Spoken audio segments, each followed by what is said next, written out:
All right, good evening, everyone. Welcome to the regular meeting of the Rutland Town Select Board. Today is April 7th at 6 p.m.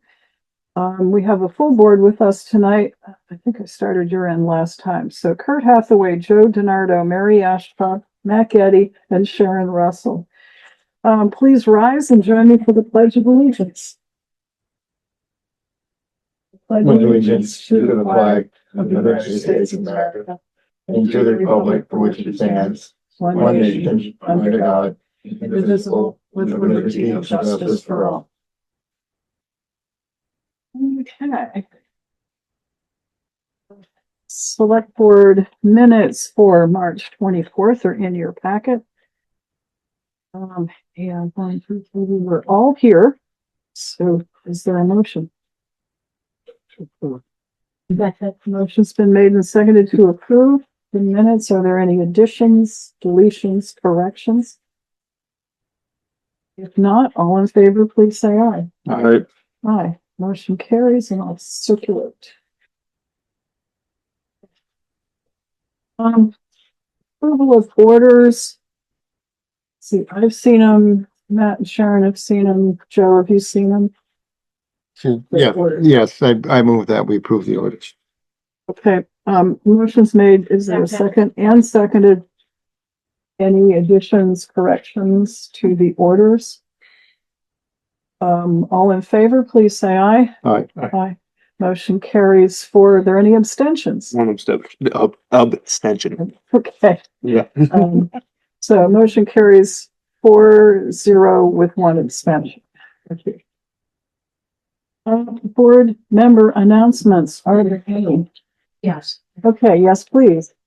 The other day, I was in my home and cooking, and I knocked at the door. I looked, it's my neighbor from the road down. And I said, "Come on in." He said, "No, get the hell out of your house. It's on fire." It was. The Rutland Town Fire Department got there. When they got there, it looked like my whole field was on fire because my husband explained that when it's so cold and the fire comes out of the chimney, it drops down. And number one, first on the phone was Kurt. "Sharon, what's going on?" I said, "My house is on fire. Get out of the house." And Kurt showed up. The Rutland Town Fire Department showed up. I can't tell you how lucky we are to have that group of men, because they did one heck of a good job in spite of having to put up with me. So I felt that you all should know that we are lucky that our department heads are as good as they are. So Seems to be something going around though. Yeah, really. Although we don't all test it. Okay. Same neighborhood too, kind of. Something there. Well, thank you all very much. Sorry you had to go through that. You know, when you linked it to cooking and then there was a fire, I started wondering there just a bit. But I did hear something about whoopie pies coming direction. yes, I did. I made 63 whoopie pies for the fire department It's to nice. thank them. And then I didn't want to forget Kurt. Right. So I called him and said, "Kurt, I've got something for you." They were tasty. Oh, so you weren't So, gonna share. did you actually have a fire or was it just from the chimney? It was, I mean, the fire was coming out of there like, Yeah. wow. It was held in the chimney, but Chimney It fire? was in the chimney. Okay.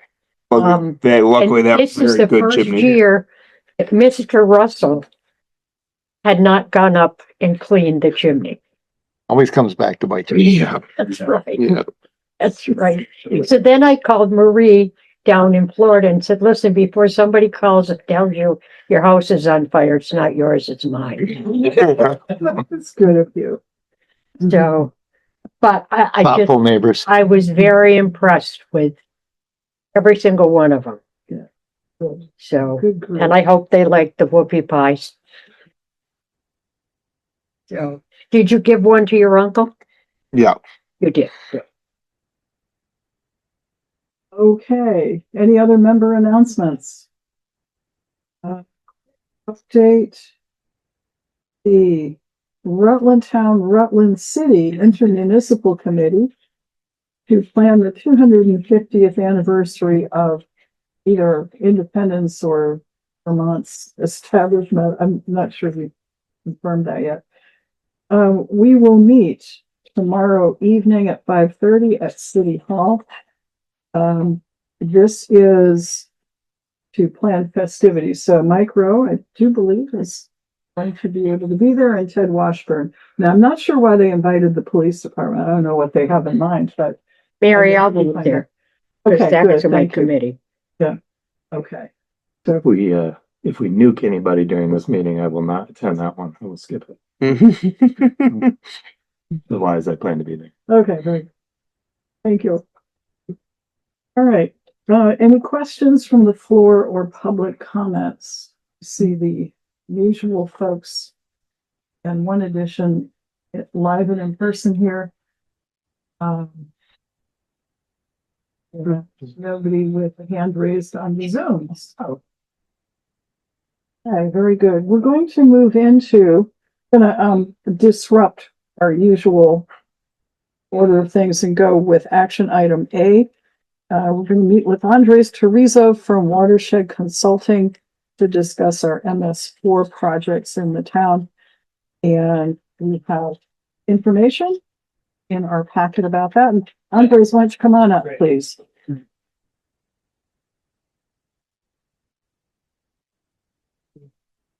Good evening, and thanks for coming down. Yeah, good to see everybody Yeah. in person. Don't do it much these days anymore. Yeah, I know. I'd say, well, spring, good driving weather, but perhaps not. Yeah. Great. So yeah, the board has the memo that was drafted from my office, Yeah. April 1st. So happy to just kind of run through things and give the board an update. I think the first thing on this list is the Windmere project, which is probably the most timely.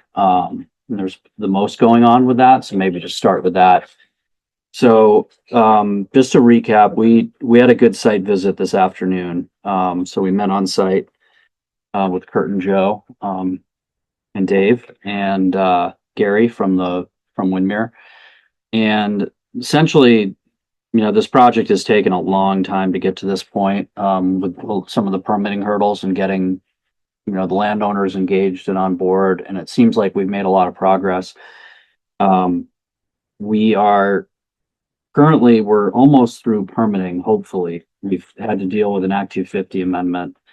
And we have information back to Act 250. We're kind of waiting on final permit approval for that. Because it needs an amendment. So maybe just to quickly back up, the project is basically expanding out the pond at Windmere, really doubling the size of it and extending it off into the woods. And so this is a needed project for the town's MS4 permit, so their compliance permit with the state. And it's, so it's something that has to be done at some point. And we have the Act 250 piece is there. We have the block grant. The town has the block grant through the state, and the block grant is really probably good for about half of the cost of the project. So what we were hoping to do was try to get the other half of the project funded through another grant. And I was working with Bill. We submitted a grant that was available through this Watersheds United group, which had some state funds. And unfortunately, they didn't award the project because it's a regulatory requirement and they're not allowed to basically fund a project that would otherwise be required. There's another grant opportunity that's out right now. I got the same response on that. So unfortunately, we talked about this on site. It's kind of unfortunate that a lot of these grant programs don't directly fund regulatory projects. So this morning I sent an email to this woman, Gianna, at the state, who is kind of the financial clean water service clean water section at the state, her position is really dealing with a lot of the funding stuff. I sent her an email explaining the situation and asking if she had any other ideas about any other potential funding opportunities, because the town's block grant is up at the end of the summer. It's up, it expires at the end of August. And so the hope is to really spend down that grant. And so that was why we wanted to put this, put those funds towards that project. So how much is the grant? The grant, Have? you guys have, I think maybe 180,000, I think, but we were assuming, I think 150 could go to this because there's some other ongoing work that we're doing currently that's going to be spending down some of that money. But I think that was what we estimated. And the project total is about 300,000. So we basically have half the money. So we're applying for another 150,000. Can we hang on to the 150 from the grant? While we're looking around for a match to pay for the other 50, or do we have to surrender it? It's a little unclear. Bill and I asked that question to the grant manager and we didn't get a great answer. It was like, probably not, but then again, there's a lot, we're going to be we've talked about that a little bit. So we really don't know if the state could potentially extend that out another season or something like that. Budget for the other 150. Right. We don't have it. Right. And so, yeah, it's kind of a moving target. And, with a lot of the stormwater stuff these days, we're not really getting answers right off. And then, kind of have to a little bit of a waiting game. So hopefully, I'm going to let Bill know if I hear back from Gianna and she has any other ideas, because there is a lot of, there's other communities that have unspent funds that are also being returned. So like, I'm kind of wondering what's happening with those funds, and if we have a good project and, potentially something could be shaken loose. My strong suggestion would be to get a letter in, get something in writing and request an extension on the grant, and tell them, go through the things that you have done that have not resulted, so they won't think we're just sitting on our hands. Yeah, that's a good idea. I can do that. I just did that with the grant in it wasn't a state grant, but and sometimes if you present it that way early on, you get permission early on. So, and the Act 250 piece, now, have the landowners signed on and agreed that this is an okay thing? They have. Did their homeowners association vote on it? I presume so. Yeah, Gary signed. He signed as the. Okay. Yeah. All right. We're on board. The 250 people, is your application for an amendment complete? And you're just waiting for the permit amendment to issue, or is there something else they're waiting on? So the rub with the Act 250 amendment is, and I was explaining this on site, I've literally tried for years to try to get some feedback from the Fish and Wildlife people, because the woods is mapped as a deer yard. We're going into the deer yard, so we have to somehow mitigate that. So we basically just put forth a mitigation plan to kind of offset the impact, which is really not that much. But that, I don't know how they're going to respond to that yet, because they haven't really given us like a concrete example of a mitigation plan that satisfy them. But so that's really the only thing. Other than that, everything else I think is pretty straightforward. So I think that they will end up issuing it. I just don't know what they're going to be asking for in terms of that mitigation.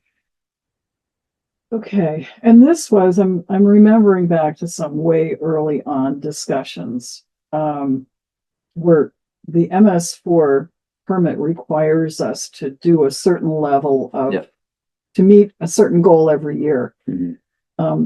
And Windmer's pretty important. It was probably the biggie. It is important. If this doesn't happen, we have to look for other projects. And so I don't think that, the state has offered that it's a flexible enough plan where they understand that some projects will advance but not end up happening, according to the schedule. But I think it's always a matter of just continuing to show the state progress. Continuing to look through the list. So that's why Dave and I, so kind of the plan B is there's other projects on this list that have to get done. And one of them being Cannon Drive, there's a project that we looked at that seemingly is quite straightforward. So the grant funds, this grant fund will cover design costs, engineering costs to do those, do that design. And so we can do that this summer and at least get another project teed up Okay. in the list, show that to the state, continue to show that we're continuing to try to make some progress on this. But then we still need to come up with the construction money. Right. Unless we find a separate grant for that. Yep. Well, unless you find a separate grant for that. Yep. I mean, The Cannon Drive projects, if we have to do those, so the money we have, can we do the design and construction from that money, or do we have to separate that? you probably, I mean, you could, but I don't know if there's enough time to start from where we are now and Yep. build by, so we could at least get the design part done. One of the things we did discuss was putting the windmere project, putting bid specs together and put it out for bid, just see what number we get back. Yeah, And, the estimated cost was around 300,000, but somebody might do it, we might find it can be done more economically. or, Uh, or it could be way more. Right, Yeah. but this will give, but either way, we gotta have some idea.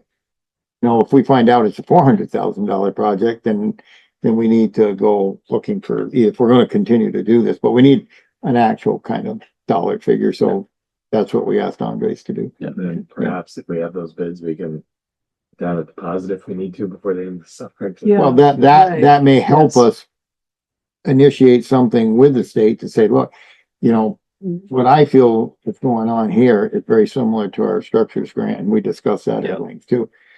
These grants are kind of based on costs that are not up to date. Yeah. Yeah. Town Line Road, $200,000 structures grant was 80% of it. Stratton Road structures grant is only 40%. So it may be, if we can prove to the state that they need to look at, these are mandated projects that they need to help more significantly to get them done. So.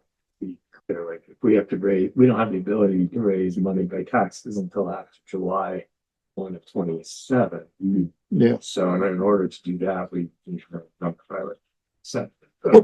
So then we can actually get the budget. Right. Otherwise, we're just gonna be chasing this. Right. So. Yeah, so I think, getting to the point of actually putting it to bid is not really a whole lot, that's all time paid for under your grant currently. Yeah. And, if we get to that point, we can put it out to bid, say, the end of the month or whatever, and See where the numbers are, and that may help our request for more funds that, right.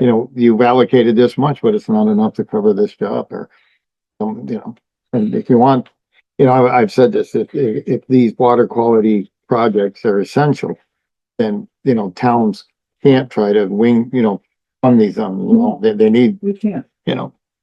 Yeah, so it might be that, we do that, see what the costs are, and then from that point, maybe write the request and say, look, we put it out to bid, this is how much it is, we don't have those funds, we can't find another grant, we're gonna be utilizing this much more of the grant, but then beyond that, we would like to request an extension, to utilize the remaining funds for next year or whatever that is. So other towns are in the same position. Yeah, a couple of them I was saying there's, All right. all this is all ARPA, and so a lot of this money is gone at the end of the year, and there's been a handful of these other grants where the projects, essentially the construction cost is way more than the grant allocated. And the towns don't have money, Yeah. several $100,000, so they have to give it up. Brady. and nobody knows if they'll reallocate that or where that's gonna go either. The grants that are not used, where it goes. Right. I got some other things if you want more, or if you want to move on, that's fine too. I don't know, what should I ask for? Sure, we might as well listen. Yeah, I can move through this other stuff pretty quick, but probably one of the good things, which I think the town will have to give some thought in terms of how to utilize this resource, but there is money that we understand, that I understand, is coming to the MS4 specifically to deal with 3-acre regulated sites. well, So, and it's a good amount of money. I don't know exactly what it is and what the timeline is going to be, but it's supposedly coming to all the MS4s. So somebody should be contacting Bill and saying, we want to give you some money to deal with these things. But I think the town is going to have to think about how they basically, because according to the grant manager, we asked them specifically, we were like, well, can we use that money to do this windmere project? And instead, if the town didn't want to deal with any of the other 3-acre sites in town, and I think she said no, but it's just for 3 acres. So the 3-acre sites, I'm looking at the list right now. There's Alderman's Realty, Colonial Plaza, Hubbard, Theodore Jr., don't know where that is. ISO Volta, P&R Properties, Rutland Elementary School, which we know about, Formula Ford, and the Graphic Edge. Yeah. So those are regulated sites. They've probably gotten letters from the state. Who knows if they've actually done anything with the 3-acre requirements. The deadline for them to submit any designs to the state is 2028. So some of them might be in process. I know like the town of the school had already done a project, but who knows what the other ones have done. But basically my understanding is the funding that's coming is going to allow you to engage these people and say, hey, look, like maybe we can work together to get this done somehow. and would that count toward our MS4 mitigation?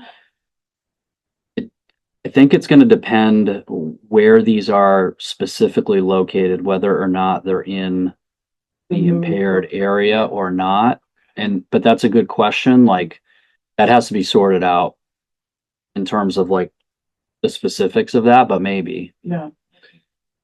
I remember we looked at Well, yeah, the we had, forgivable loan. when fund. Robert Clark talked to us about Yes. some money for this, that the town could help these places not do the work, but help with the cost of designing Design or and mitigate engineering. whatever they were going to do. Right. To a grant, the town would get the grant and help. And then that money went somewhere else.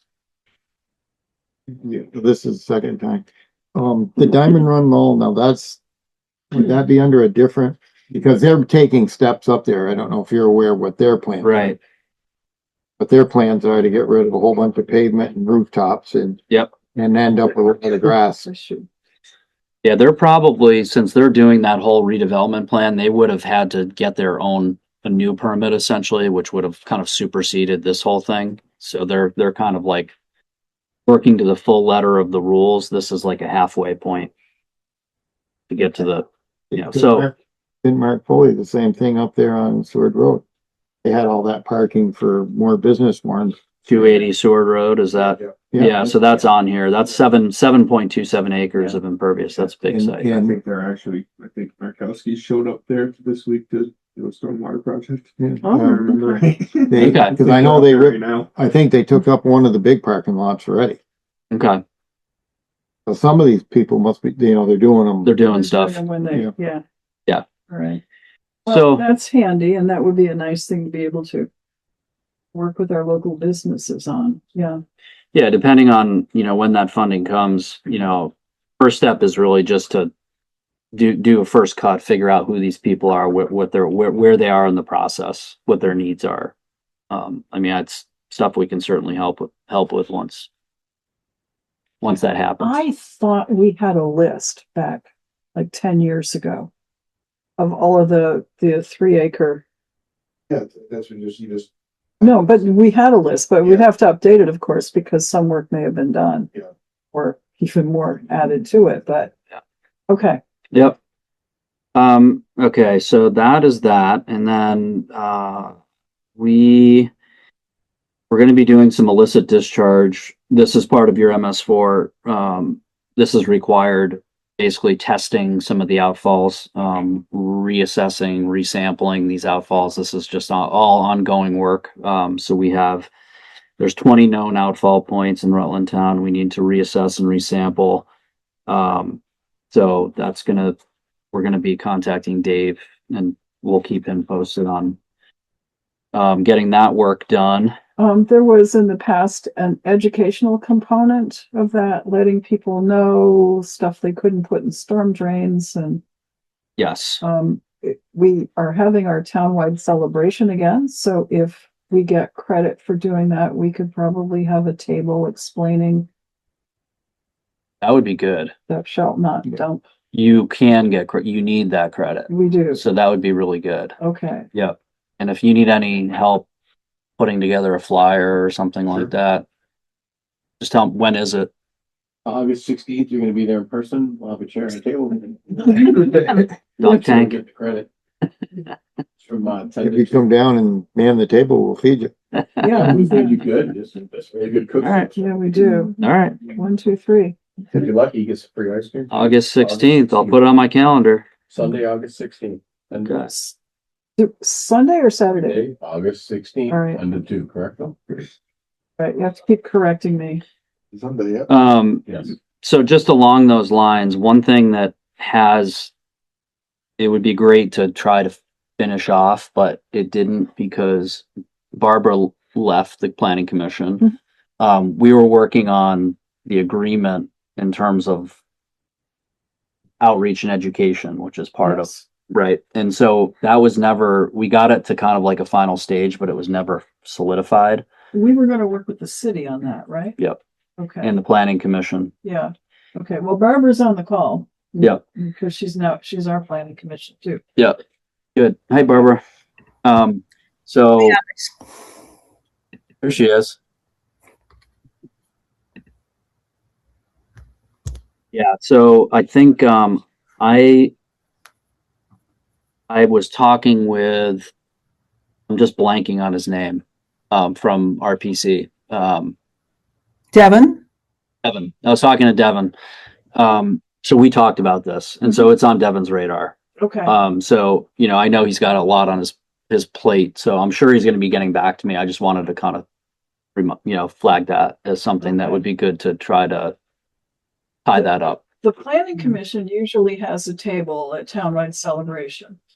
And a little corner of it could be used for the public education piece.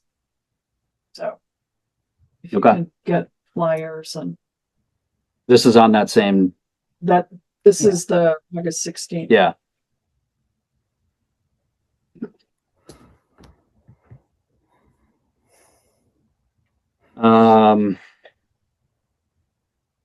Yeah, that's really what I have. So if there are any questions or.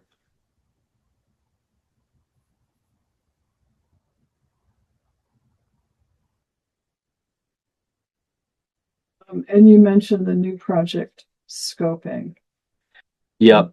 Yeah, So, right. So I didn't mention that. Some of the projects that were in the original plan were along the power line right of way. There were 3 different projects, and we advanced those to a 30% level concept. And we were engaging with Velco about it, and Velco basically shut us down. So because those projects are no longer viable, we really do need to look for alternatives. And so some of the scoping was to really just take a second look around town this summer and see if there are any other opportunities of maybe some future projects that could be added to the plan that could be done to kind of replace the Velco projects. So it was, Can their concerns be addressed in a way that we could maybe still do something, or would that just not be cost effective. It was a hard no for the foreseeable future, given the conditions, given their, I think the specifics of the line and their needs to potentially upgrade some of that infrastructure in the future. They were concerned about having any kind of limitations. I mean, we initially started that project because we were actually successful with them in South Burlington doing like the exact same thing. So they allowed it and it worked out great. But there's something specific about this area where they were not comfortable encumbering any part of their right of way. It was kind of like check back with us in like 8 years. I know they've been doing a lot of, right away maintenance, a lot of pole change out. So if that's the Yes. original high line that's been there for years and years, they're probably they're building roads all through their right of ways Right. and replacing poles everywhere. Yep. So maybe that's could be what it is. Yeah. I mean, some of these things were like pretty long and it wouldn't really impact like the pole specifically, but I think for like future roads and stuff, then they would be having to like kind of work around them and stuff. And I think they were just not interested in doing that. So. When you say look around for the project, but fix it for those things. Well, so other stormwater projects like basins, control measures, things that can kind of, control and treat the stormwater. So looking at like other opportunities, I mean, they could really be, ideally, they would be places on public land. But I know that, I mean, this is a challenging spot because there really isn't that much public land, if any, right? Within the slice of the town that we're really focused on, which is really just the area that drains to Muzzy Brook. So it's not the whole town, but it's really just specifically like the upper reaches by Windmere, that whole area. So, the plan requires a certain amount of stormwater control over the whole watershed. So if we're losing the capacity of those other projects, those Velco projects that were in there, we're going to have to look for, other ways to basically maybe make an existing stormwater feature bigger or maybe put in like a new feature somewhere else. So, and we were talking, Dave and I we met on, what street was that? The second stop. Elburn. Where there's some current drainage flooding type issues there. So that's an area, as an example, there's no project that was identified there. However, there's a flooding issue there. And so, that's an area that I've flagged today to go back to maybe look at, is there an opportunity to do something here which could help the town with these plans, but also maybe solve the flooding issue. Flooding issues based on the fact the infrastructure is so small. The pipe there is 6 inch or something, right? So the pipe needs to be upsized, but if that could be done in conjunction with putting, say, like a little treatment area in, then the upsizing of the pipe and all that whole work could all be paid for as part of a, for example, like one of these grants. So it could kind of, those are the best projects if it's solving an existing drainage problem. Okay, questions? Do we have to approve anything tonight? I don't believe so. No, I think it's more just a update on all the things going on. We do have stormwater in our budget, $60,000. So, but nowhere near what we would need to do Windmere. Yeah, we seem to be coming up short on the construction funds.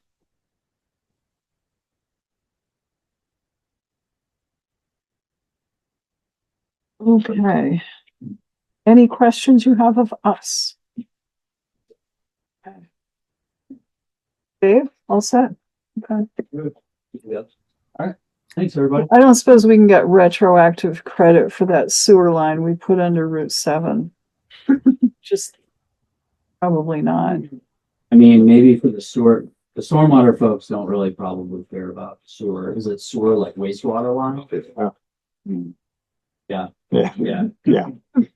They do pay attention then, don't they? Yeah. Okay. Yeah.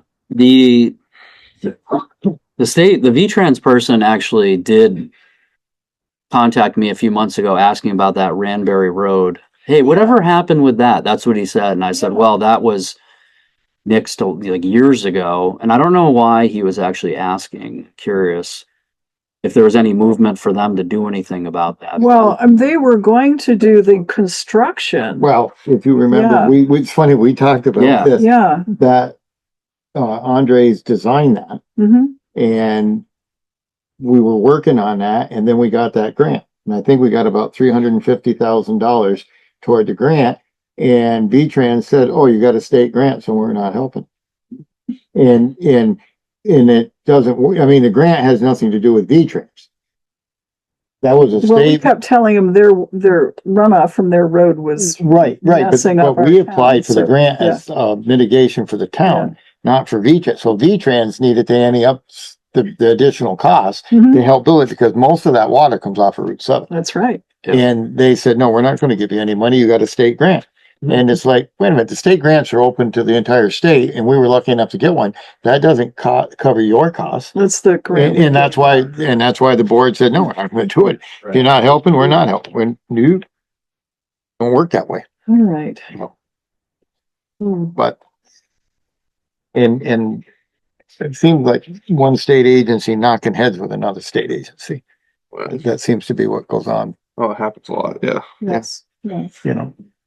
Okay. Well, thank you very much. At some point, I'd be curious to know where we are moving toward our goal.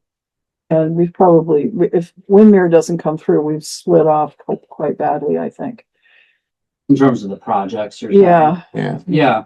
I mean, we're definitely right. If that doesn't happen, you're behind schedule, but at the same time, I think that It's not like we haven't done something, because No. we've moved Correct. along in this direction and Correct. it didn't work. Yeah. Yeah, and we didn't mention this, but we also submitted the MS4 annual report, which goes in every April 1st. And so it was complete. And, it does still show demonstrated progress. Okay. And so we haven't gotten any comments on that. So that's is on time. So, Okay. I think continue to move forward Okay. best we can. All right. Hey, Thanks for coming down. Yeah, absolutely. Good to see you, Andres. Congratulations. Thanks. Okay. So that takes care of action item A.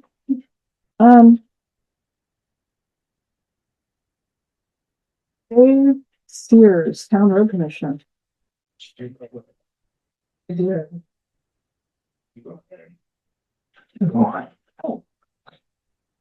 Not a lot. Mailboxes, done mailboxes, and a lot of mailboxes. Still got mailboxes to go. Big tree. Big tree, that was today. I took Friday off. I came to work on Monday, and they said a limb came off a tree on Friday. We got called for it, and we saved it for you. I'm like, well, you didn't have to do that. You could have just taken care of it. They're like, no, we saved it for you. So we went there today, and it was a leader off the tree. It was probably 30 inches across. It's ginormous.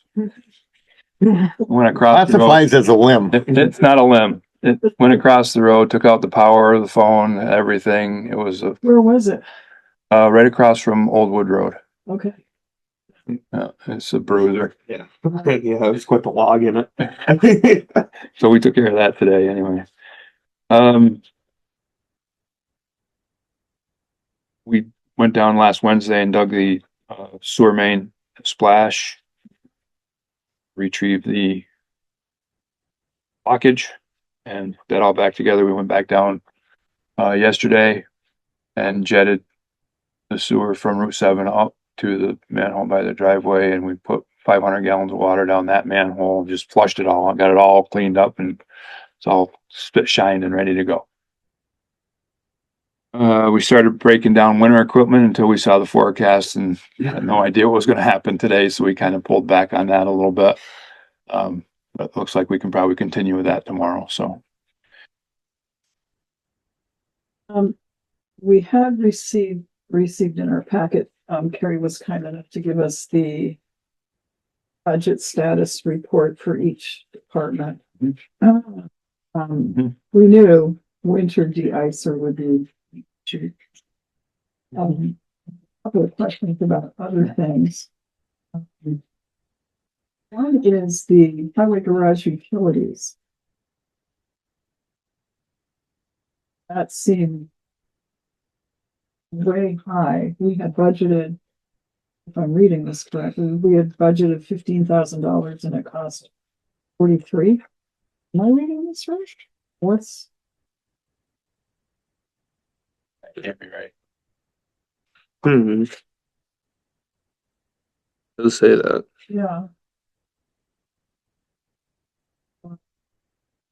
We get coded wrong, maybe. Yeah, check with it tomorrow, I don't know. see what was paid through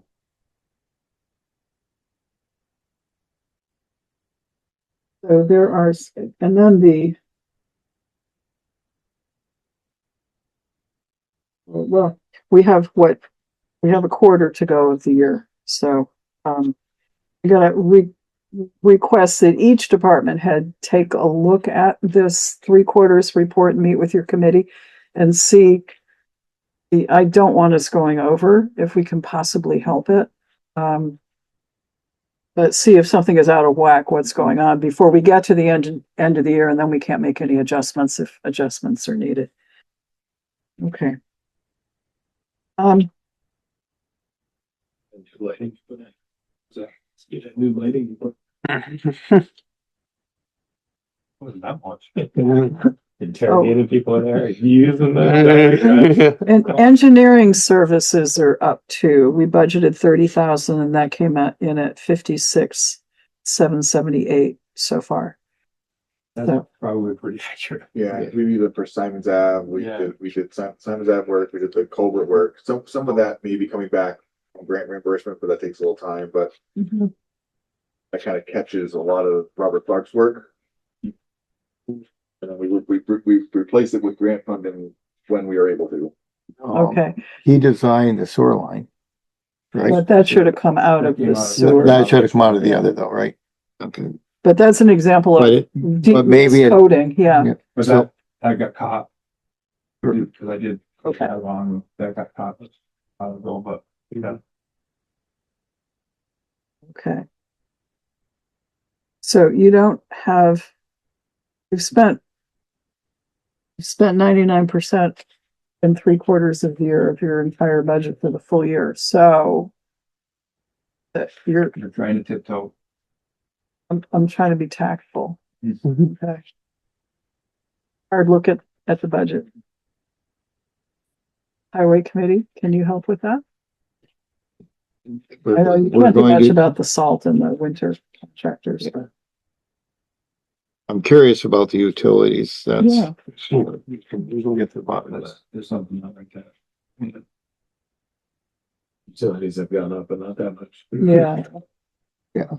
I mean, No, it's not even it wouldn't even be maintenance or anything, because that's a separate line. Yeah. Okay. could be clerical error, but you never know. Anything else? Any questions for the town road commissioner?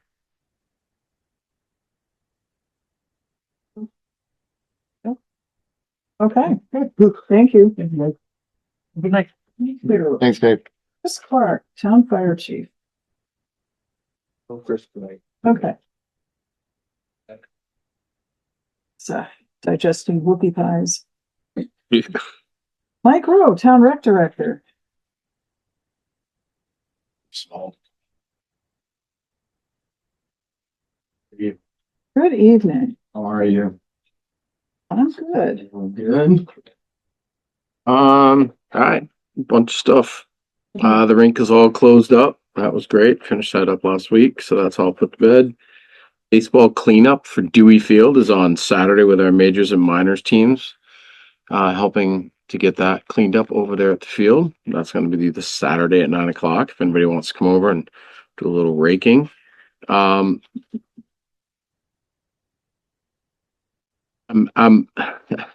I've been back at the park, and I need to remind people that they need to clean up after their dog.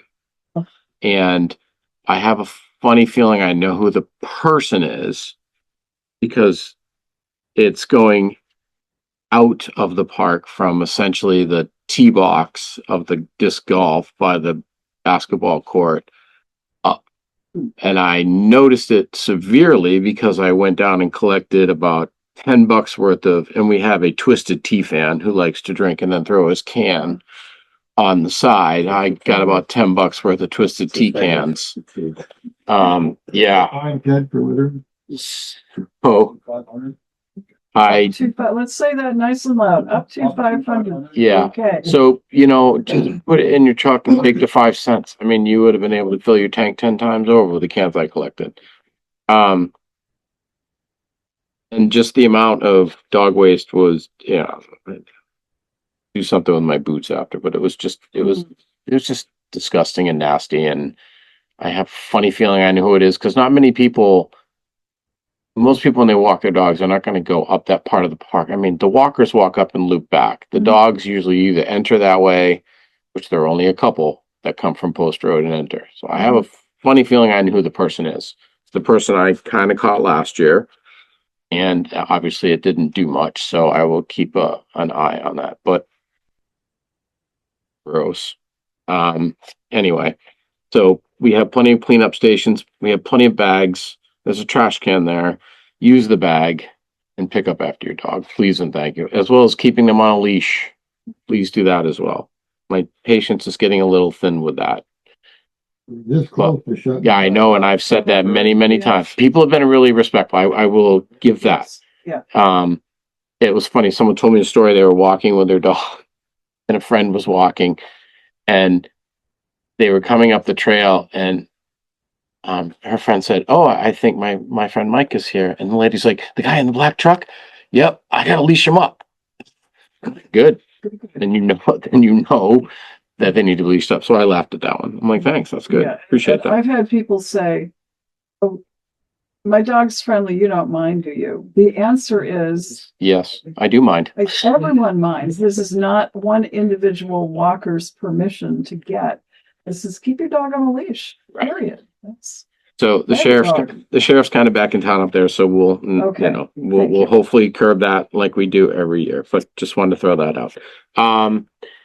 For those people that are itching for tennis and pickleball, they'll be set up next week. That's on the list for next week. Please, I'll get there. I've gotten the calls already. 160-degree day, and they thought I should have everything up. And You didn't have the park already in one? yeah, nope, didn't have it already. By the way, I'm saving all the best for last here, just so you know. It doesn't get better. Huge thanks to Teddy with an issue. Shall I discuss it? Yeah. So last year we had a man that felt he could drive down the shared use path to go fishing at Glenbrook Dam. And he paid a visit to the young man, or the gentleman who lives in the city. Drives a white, what was it? I want people to be aware. White Ford Explorer. So I got a phone call the other day, and a concerned citizen was walking up the shared use path, and said vehicle was driving back up the shared use path again.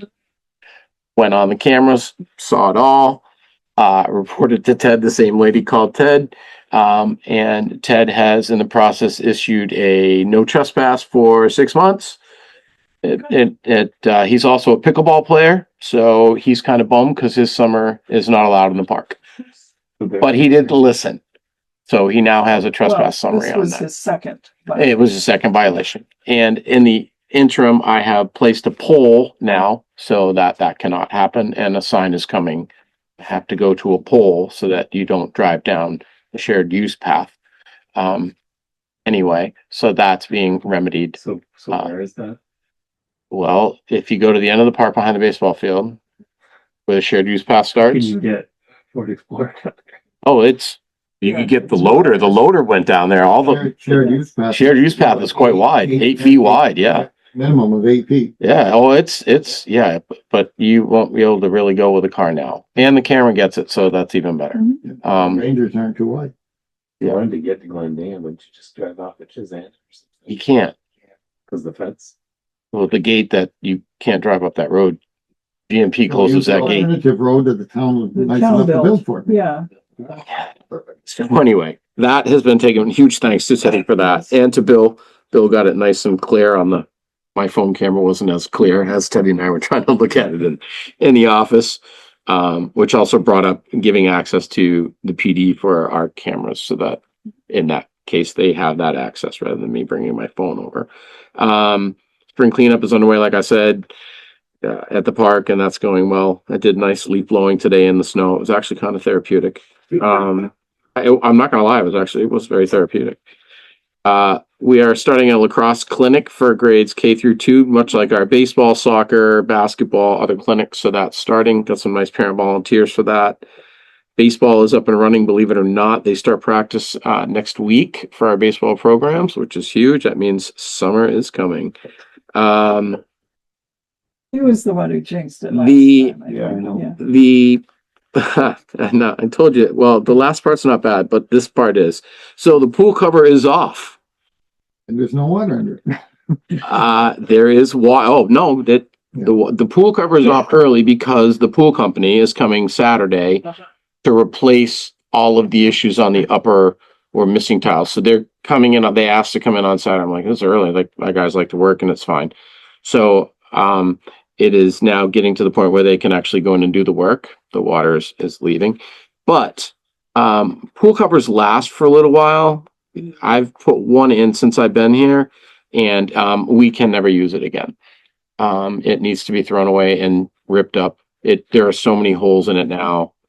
It's not safe. Number one, if anybody were to walk on it and go through it, it has outlived its life expectancy, as I realized when I was pulling it off. It's close to 15 years old. So the only place around is Allen's, who put the other one up. And so I've already been in contact with them, and they are actually, Bill will love this. I said, you must have it on file from the last time. And they're like, oh, no, but and I got a text yesterday. Can I get into the pool and look at the cover? I said, well, yeah, but it's off. I said, but it's flattened on the thing. He's like, oh, okay. And I was like, why? He's like, well, we measure it with a drone now. So they fly it up and they have points where they all click in. So they'll be droning for a cover that, hopefully depending on the pool, we only have for a couple of years, but we cannot go without a cover. And that will be, last time it was $8,000 or $9,000. So just letting you know, but either that or pay millions of dollars to somebody who fell in your pool, one or the other. So that is underway. I will have a price for you as soon as I know, but the existing cover, even though it's out, I have to call Dell, just make sure I can put it up at the transfer station in the container. Yeah. I need to ask to make sure that's okay. Otherwise, then I'll figure a spot. If anybody needs any kind of old cover part, you can come cut pieces out of it if you want, because it is not, it's not valuable to us. So just so you know. What was the lifespan? Lifespan on covers, from what I've been told, is 10 years. I got 15. We got 15, so. But light deteriorates them. Remember, that cover is on the pool more than the pool's even open. Yeah. So, and with all the sun and all, yeah, it deteriorates. It kills it. So yeah, we got our pound of flesh out of that cover, but I didn't think it was that bad. We kind of repaired it a little bit last year before we put it in, did our best. And it's not like you can just bring a sewing machine and stitch, so anyway, that you need to know is gone bye-bye. It served us well. The last two things I have, are the contract for the pool architect that I asked you to mull over and let me know so that we can move forward with that if you choose to do that. Otherwise, I don't know what direction to go. 3 in your packet, and it's also action item C. Now you need to refresh my memory. I was going through here looking at, there are apparently this is a step before the bid spec. Yeah, It's kind of like the. This is the Design. design. This is the initial process of figuring out everything that you need for the pool, not necessarily the design, the final design. and we have this basic services before we do any add-on $75,000. So, Mhm. um, do we get bids from anyone else to do this? No. I also only went for one that had calls with others at same ballpark as far as price for the service. This is also a company that did city pool Mhm. and has some other pools, so they highly recommend it. And then with the man that I took the course with a couple of weeks ago, Mhm. also endorsed that they were good and legit company. And he's the one that you have some side notes about the contract that you could add or Yeah, however, whatever pleasure of making those changes before you agree to that. And I can get together with Matt and Sharon, and Matt's more of a lawyer in our committee group. Make sure we I've heard that. word it to where we, so that we word it appropriately when we, if you choose to do that. So The optional services, Mike, is there any of that stuff that we're gonna actually have to take advantage of, do you think? right now, I don't know. To be perfectly honest with you, I am as new to this as you are. Some of the ones seemed a little, and I don't even know if I have a copy with Yeah, them. but They talk about like the boundary survey. we I don't should think we don't need that. that, Yeah. the geotechnical investigation, I'm not sure what they'd be doing there. Big pile of sand. The Yeah. public engagement, 15,000 seems a little steep. 15 grand for public engagement. We can just have a, Dave, Mike can just have a meeting and say, this is what we want to do. What do you think? Well, Yeah. Mike's committee too. Right, Yeah, right, committee, yeah. and there'll be some interaction with them. I also asked them to come to townwide celebration if things are moving. The environmental end of it might be something that we might need. I mean, there's about $50,000 worth of options there, whether Yeah, we need them or. On the outsider options, yeah. Yeah. And I think we can, once we get moving, we can say, all right, we need this option or whatever as we're moving forward. The But the only one- initial, The only one I see that might be of anything would be the environmental because of the, the geotechnic. yeah, it just says planning level environmental analysis. Oh, okay. And that would just be because that is a Act 250. It is subject to 250. 250 up there, and there might be some environmental something, but if we were building a new pool, I'd understand it, but because we're replacing, but then again, we're building a new shopping center where there was a shopping center, so I don't know what the rules mean. I agree. Yeah. Okay. So I guess it's what your pleasure, how you feel. I mean, we have to jump off at some point and put our foot in the water if we want to I mean, even, this is kind of like hiring an architect to design a building. Yes. these are the steps we need to take. What's the recommend from the Recreation Committee on this? I think we looked at it, but we wanted to bring it to you. And then finding the new changes, so we can have a meeting, and then if we're good with your approval, full board approval, we can move forward. I think that would be the best way to do that, is to just reconvene again. If Okay, you guys are so- good with that, if Well, that, this, does that make now, sense? the spec is March 3rd, so we're beyond that. So I guess a question, do we need, Obviously, the timeline is long, so we Yeah. need to get going. So I guess the question would be, what does the board want? And I think generally we need to move forward, and I think this is a good company, a good proposal, subject to my comments, the outside guy gave, but we just want us to take the ball and run with that in terms of finalizing this, maybe getting some of the costs down a little bit and moving ahead, or do you want us to come back with, here's the exact number? And the No. exact list of all the optional things that we need or what have you. I think the first, but we've already started, ticking off a couple of the optional things that we don't think we need. But we don't want to bypass the committee either, because you folks have been looking at this longer than we have. And the other thing is, because we're kind of to go out for this service with this particular Weston and Sampson, we're kind of skirting our purchasing policy a little bit. So it's good to, I mean, if you looked at other people, and it sounds like you have. I made phone calls around. Yeah, yes. yeah. So that would be good to have in minutes somewhere to show that you did do due diligence and these people came to the top. And that's why you're recommending that we go with these. Anybody disagree with that approach? Okay. So, we'll hold this for when. You had changes from the other guy, right? Correct. And we will back at our committee, we will incorporate those and finalize it with Matt's help from the legal part, how I would present that to them. Mhm. But if you're in favor, we'll get together and finalize that and then send that out. Sounds good to me. That's kind of Okay. a, So we'll. Yeah, at some point we have to jump in, don't we? we do have to jump. I mean, I'm not gonna be bold. We have to jump in at some point. Yeah, no. If we don't, we're going nowhere, and then I don't. Anyway, Well, it's $75,000 expenditure, so I tend to be a little more cautious. Is 2 weeks enough time? Do we put it on our next select board list? Well, yeah, the question is, do you need us to come back? Say, here's the exact number, or do you just want to tell us? Go ahead and figure it out. Is this worth doing for roughly $75 or $75,000? And is this the right company? And is this, do we need any of the options? So an exact number? No, I don't think we need that. We just need to make sure that this number is still good. so we can get together as soon as you want to do that.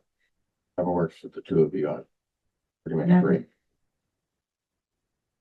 That's it. You good with that? The other So part. Bill, could you put it on for next meeting? Next meeting, please? yep. Yeah. Is it April? It's in by the. 21st. Yep. Yeah. So the other, that. So is there a rec meeting on the 21st before? our board? We're gonna decide when we meet before that. We just haven't decided the time we're gonna meet, but we are gonna meet. You might want to meet a little before that, Sharon, just in case questions come up. when No, you I get- understand that. That's why I asked the question. I'm not stupid. Yeah, no, we're gonna schedule the meeting, the Whatever, three of us. whatever. We're gonna schedule our meeting. The other, piece that's, Bill, did I put it on their desk or did you get it to them or not? Is that, Did I put it on your desk? It says NAC Incorporated, National Aquatic Consulting Incorporated. you took all those copies with you? Did I put it on your desk? Please tell me I did that. You know what? I didn't do that because they're right here in my. You should know where they are, Mike. Yeah. Okay, so this doesn't need any action. This is, I would like you to mull over. This is the independent consulting firm that looked at the original contract. So I would like for you to just look that over and we can talk about that later. This is not important right now. It's a neutral set of eyes, but this is the contract that he sent to me if we choose to use him. So this is more information right now. You can look at it later. We can talk about it down the road. But if it's an independent extra set of eyes on this project. So would this be like a general contract? when we You get ready could, to- well, technically, without talking with him about that, he could become your general contractor to a certain extent. He's going to oversee to make sure that if we want to, and it outlines what's in here, what he does. That's why I just want you to take it home and look at it. So he could be our project manager. He could be Yeah. something to that effect. The extra set of eyes to make sure that we're not We want to call it. something, I don't know. That's something we can discuss. So he's like will be our architect.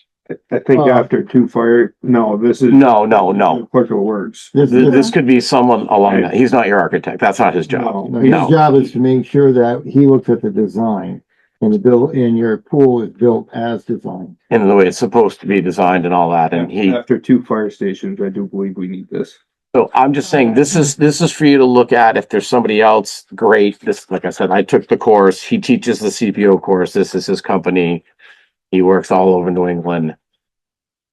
I don't know where else you would find somebody like that, unless another person So that. another question maybe for the rec committee. Yeah. Oh, this will go there too. Yes, Yeah. this was, I Okay. wanted to give See, you this to I'm really hard digest. Not to bypass the committee. No, and I'm not. I wanted you to have this to digest. Okay. I don't need action on this right away. This is like just information only, and we will bring it up at our next meeting. Okay. But I wanted you all to have it so you could just start looking at it. I don't need any kind of action right now. It's just more informational for you, if that makes sense. Okay, thank you. Okay. And that is all I have, unless you have any questions for me. Sorry. Any Little while. questions for town rec director? Hearing none. Okay, thank you very much. Okay, so I'll reach out and we'll set up a date for our committee meeting and we'll be good to go. Thank you. Good. How's it feel to be like first time, first time official?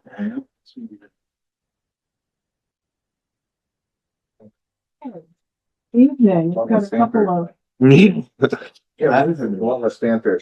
Yeah. yeah, you don't get that thing tonight. No, no cake and no huge gathering following me. On your own. Before we start, we had an unresolved issue, we realized, because we never officially voted on what we were going to pay our deputy chief who stepped up to become chief, What can I do? Matt. Now that we got him all sworn in, he's kind of captive, but, Matt and I had discussions. We didn't have a formal committee meeting as police committee, but, our recommend is that we just put him in for the rest of the year at the chief salary line, what Ed was getting, and then beginning July 1st, he'll move into what we budgeted for the chief line. Is there any? Well, let's do a I motion. thought that's what I thought we talked about this in I another think we came format. close, but I don't think we ever, and Kari caught it and said, what are you guys doing with this? So I think we need to do a motion to do just that. So I moved to do what Mary just said. motion's made and seconded to pay Ted at Ed Dumas's rate as budgeted. Okay. Any further discussion? If not, all in favor, please say aye. Aye. Motion carries 5-0. Okay, that's you. done. Yes. Are we giving it more than one bullet? Yes. Well, He's got to keep it. it's got the silver one. So I have stats in front, Yeah, whichever one you want to start with. You're in charge. You're telling us. yeah. Let's start with the general town one, which has the pie graphs on the front of it then. Start there. So according to the printout, we had 157 total calls. But of those total 157, 26 were traffic stops. So that brings us down to 131 total calls for the month. 86 were in the rest of town, 49 were in the south end. Okay. I did see Mary's email, the reminder about the hotel program ending on the 31st of March. And as the highway department, and it sounds like Kurt saw for themselves the amount of foot traffic that we're gonna see up and around the Diamond Run Mall. So Yeah. we will keep an eye as best we can on that. Yeah. And we'll go from there. Rest we're down. So only 5 in total. Okay. And then Move some equipment up there while you were working. Nothing while we were there. I think Phil caught something on the camera. I don't know if they're up there just making sure their perimeter fence is good. Yeah. we got a call from a woman said a padlock was broken. So I sent that to Bill, and I don't know if he's gonna reach out to Belden or whoever it was. Last I knew there were Jersey barriers in front of Yeah. the gate doors or, And those are one piece. Do you notice that? yeah, Those aren't gonna move. No, those No. are the big ones. so. Which is good. I mean, I've been going up there every time I go to Tractor Supply at John Deere. I go up and drive around just see what's going on. Yeah. Yep. Yeah. And the amount of mattresses and Yes. and I don't know if this is people that buy new stuff and don't want to pay to get rid of it and they bring it up there or what it is, but it seems to be everywhere. I even went down the little road we gave up there off of Middle Road. Oh, yeah, Ireland. yeah, And all along down through there, that's the same thing. same thing. Mattress stuff, and tires. But that actually doesn't look much worse than it did when we gave that up there. You know, I Yeah, thought there would, Creek Road's getting trashed. yeah, Not with big stuff, with smaller stuff. but the amount of, like I say, I don't know if this is homeless people. I don't think they would be getting rid of that stuff if they have a place to put it, or if it's people just They throwing usually it just, out. the homeless usually just leave it Yeah, campsite, so. I'm assuming it's people throwing it out because they bought a new set and didn't make arrangements to get rid of the old stuff. The mattresses are expensive to get rid of. Yeah, they are. Yeah. And really expensive.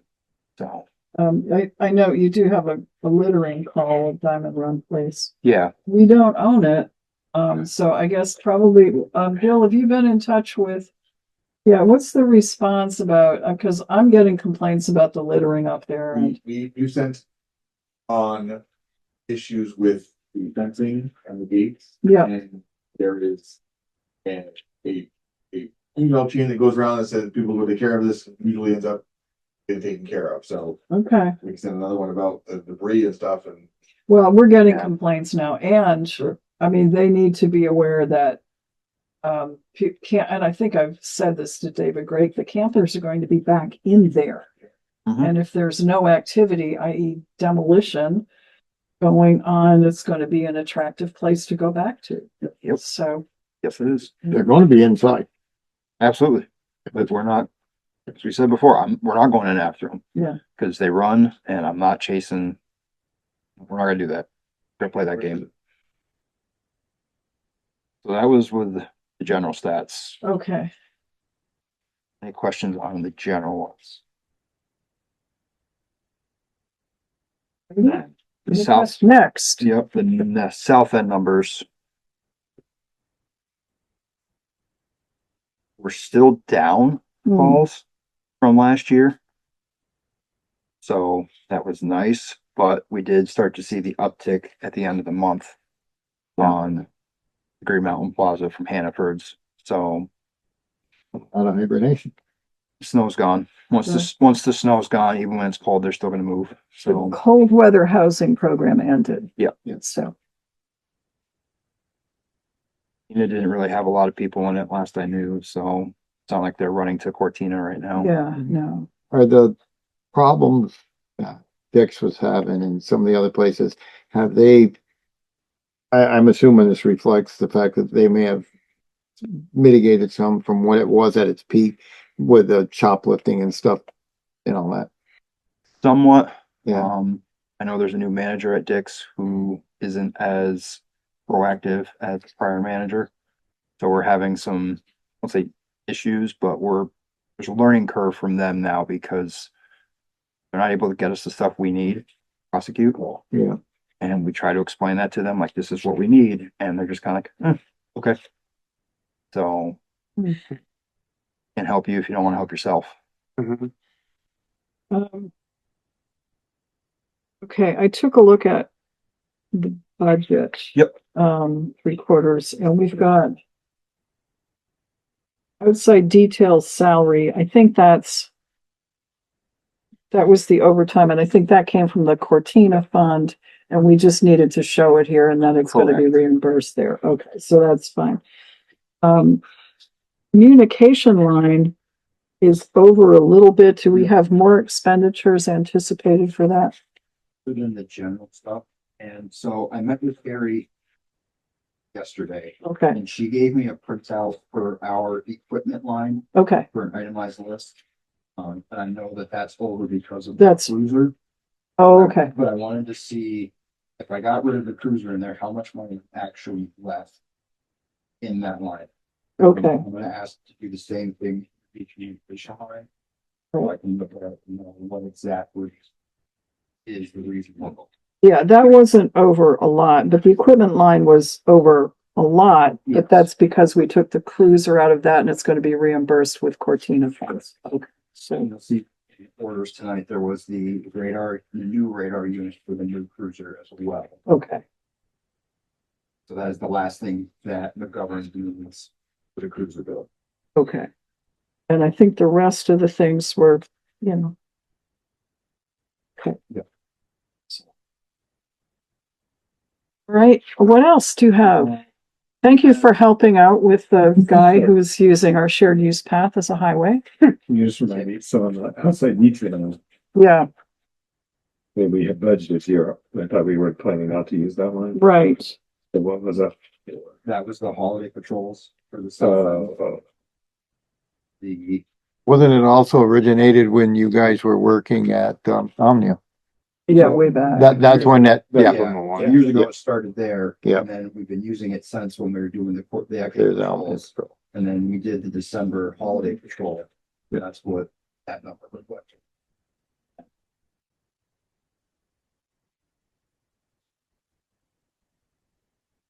Right. You have 3, they've been approved. Mm-hmm. There's negotiation as to how it's going to be divvied up.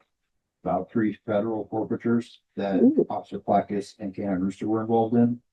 So it was great that they were approved. I don't know how the process works from their side as to how they figure out who gets what. I know more, I'll let the board know. Okay, yeah, it'd be good to try and understand the process a little bit. Yeah.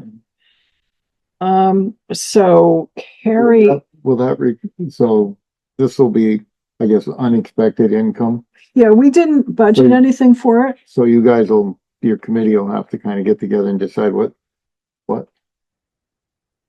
Yeah, and this was a trial year because I don't think we were in line for any No. last year, No. so we'll see. I know, almost like an outside detail income, but not I mean, quite. it's Close, unexpected but income. different. Yeah, and the way the feds want it, I believe it's in There might be, the next year, it was actually written out as forfeiture, asset forfeiture. Yeah, that's the new That's- budget. The feds. That's how they want Okay. They really want to track where that money comes in and where it goes out. Do they have any guidelines on how you can Yeah, spend it. really? Use it for equipment purposes, Okay, use it on any salary. We have to make a special vote again on that, 'cause that carry it over. oh, right, okay, 14 and 20. yeah, Yeah, what I gathered was correct. We can use it on equipment items, but we can't use it on salary or anything to do with overtime or anything.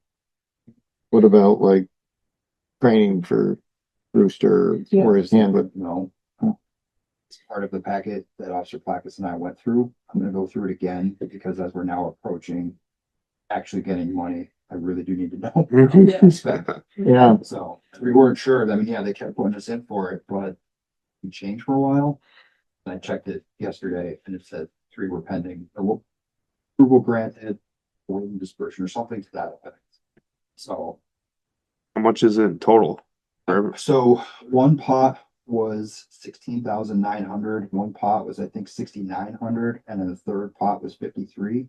We'll get something from Guess it. something. I don't know what, but we'll it's get fine. It's with decent money at least. New equipment. Police new equipment, Well, town hall new equipment oh, town hall, first, okay, but that had come up as a possible, uh-huh. but I think in the next 10 or 12 weeks, we'll know whether or not if you want to, and we can, then we could move it back over there, Yeah. balance that line back out again. Okay. So, All right, I think we'll know before the end of the I fiscal would year. hope so. Yeah. I mean, I know their fiscal years end in September or in August, but I Right. would hope we know something quicker. September 30th, I think is the end of fiscal year Yes. for for those agencies, yeah. this is sort of related and we always ask your opinion anyway. We have 3 liquor licenses that Kari has picked for us. One is for, 2 of them are for 99 Restaurant of Vermont. It is first class restaurant bar license for one and a third class restaurant and bar license for another. You have any issues down there? And the third is a second class liquor license for Hanford's, which is not to prejudice anyone, but where I get my beer. Yeah. So are any problems with that? No. Okay. Is there a motion to approve the 3 liquor licenses? Move to approve. Okay. Motion's been made and seconded. Any discussion on any? If not, all in favor, please say aye. Aye. Aye. Motion carries 5-0. I'm going to circulate these. All of us have to sign. And anything else? That's it for right now. How do you like being in charge? Something. People want to call me. Yeah, So it's a change when you're running the show. Yeah, nice picture of Ed in the paper, nice article. He looks so relaxed. Did you notice that? very nice article. And I thought it kind of shocked me that I recognized that desk that was in the picture as being in his house. And he actually let Keith Wood come enter his house. Wow. It's mellowed out. Probably all first. So it was a very good article. Yeah. Yeah, Sunday, he seemed real cheerful. Uh-huh. Yeah. There's a lot of stress gone on it. It's like, Absolutely. yeah, you know. It is.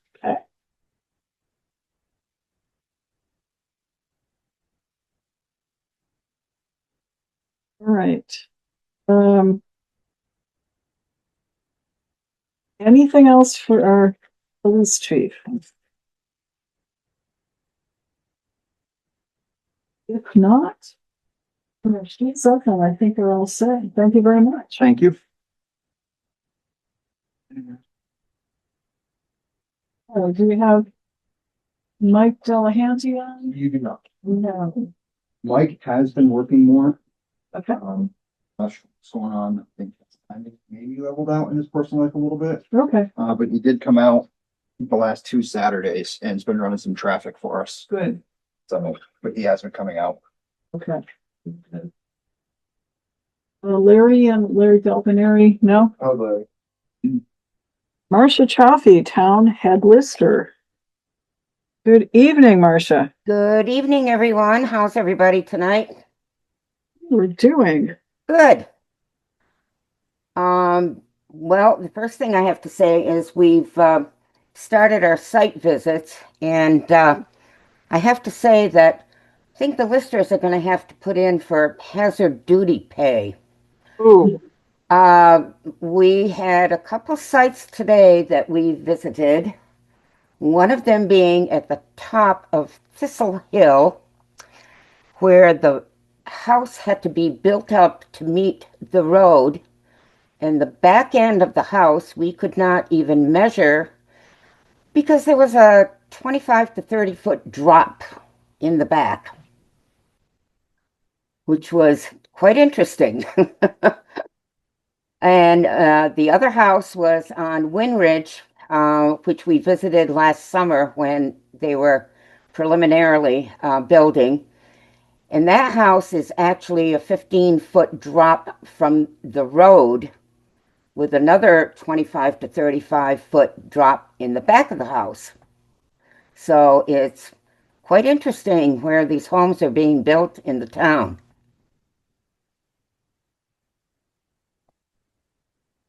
Well, you're on, so I'm assuming you got back from both site visits okay? Yeah, we did. Yes, we did. But it was fun. We were up at Thistle Hill with the snow blowing, and we were freezing our hands off. We had, Kathy, luckily enough, had extra pair of gloves in her car, so we were able to utilize the gloves to do all of the measuring. So, yeah, it was interesting. It's like another job for the drone. Yeah, yeah. If we get the drone, we've said we're getting the drone. So Right. when we get the drone, Yeah. Might be It's able going to to. be a great help. Absolutely. Yeah. Yep. In your packet, Marcia has tendered a letter to us dated April 1st, in which she announced her intention to retire effective May 1st, 2026. So, Well, that'll be a change. Marcia, thank you for all of your work. And I do appreciate that you didn't want to leave the lister's office without having, enough Right. people there. So I appreciate that. Thank you. Yep, not a problem. Which will trigger in a minute, the boards need to consider what next steps happen in order for us to publicize the opening and then to proceed with appointment pending election at an upcoming election. So that's in the works there. Okay, anything else from the listers?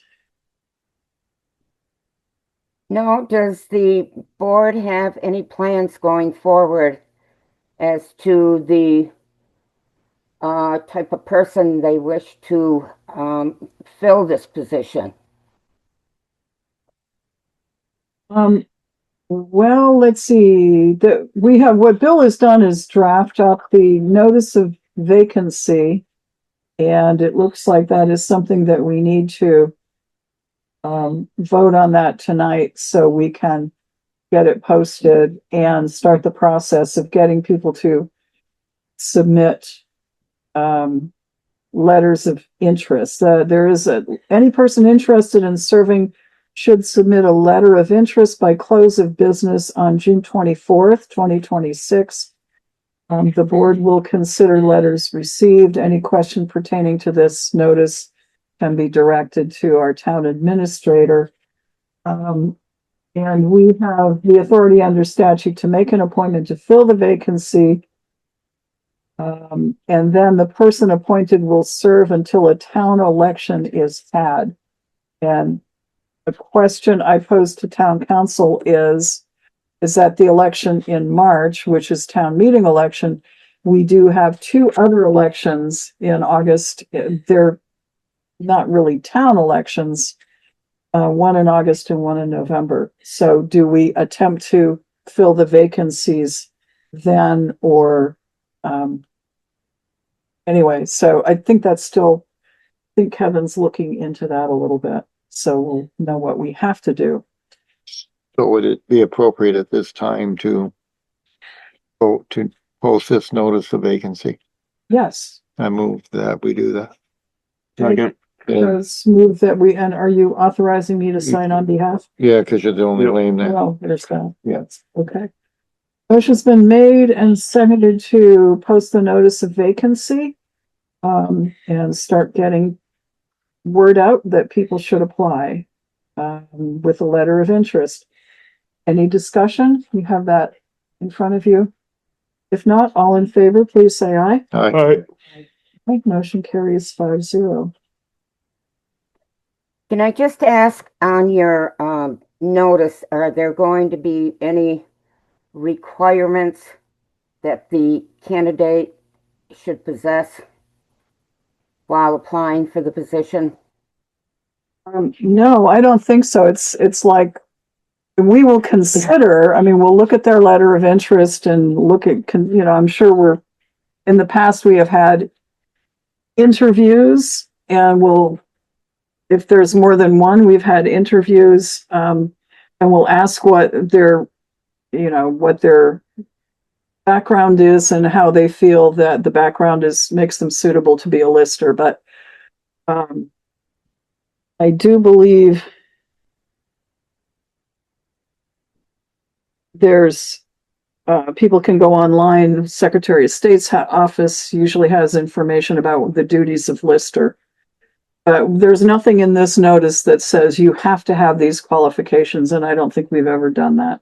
Oh, we can't. You can't No. for elected positions. Right. Elected positions. Ultimately, for the appointed position, we could ask background and get that. But Yeah. ultimately, if then there is the citizens can petition for a vote and just put this whole matter out and bypass us entirely. So, and if that happens, anybody who gets the necessary number of signatures on a petition can run. The voting thing, that's the only thing that,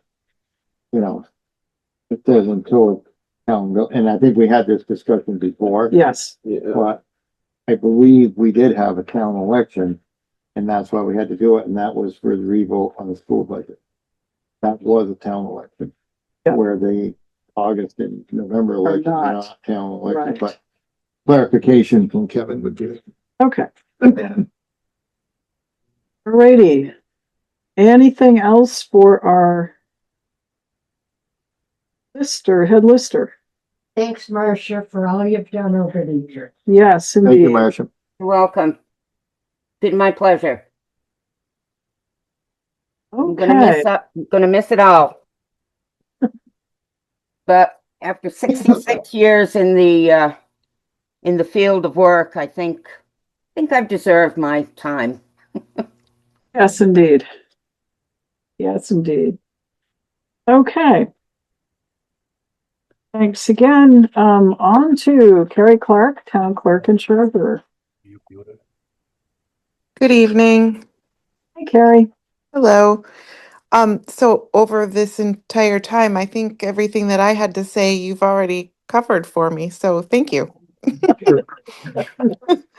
I was going to start with the liquor licenses. Sounds like those are already taken Yes. care of. And then we were going to discuss, well, not discuss, but just have a motion about Ted's pay. Yep. That's already taken care of. And I think the two department budget status reports that were glaring at me anyway were already taken care of too. And I've already talked to Ted about one of them, and then maybe Dave and I can already, get together and talk about that. Okay. We can look up each of the lines and see what came out and what needs to be adjusted. Yeah. I didn't see anything that stood out on the rec or fire funds. Me either. Yeah, and in the general, there's so many different things in there. Did you spot anything in the general fund that we should be aware of?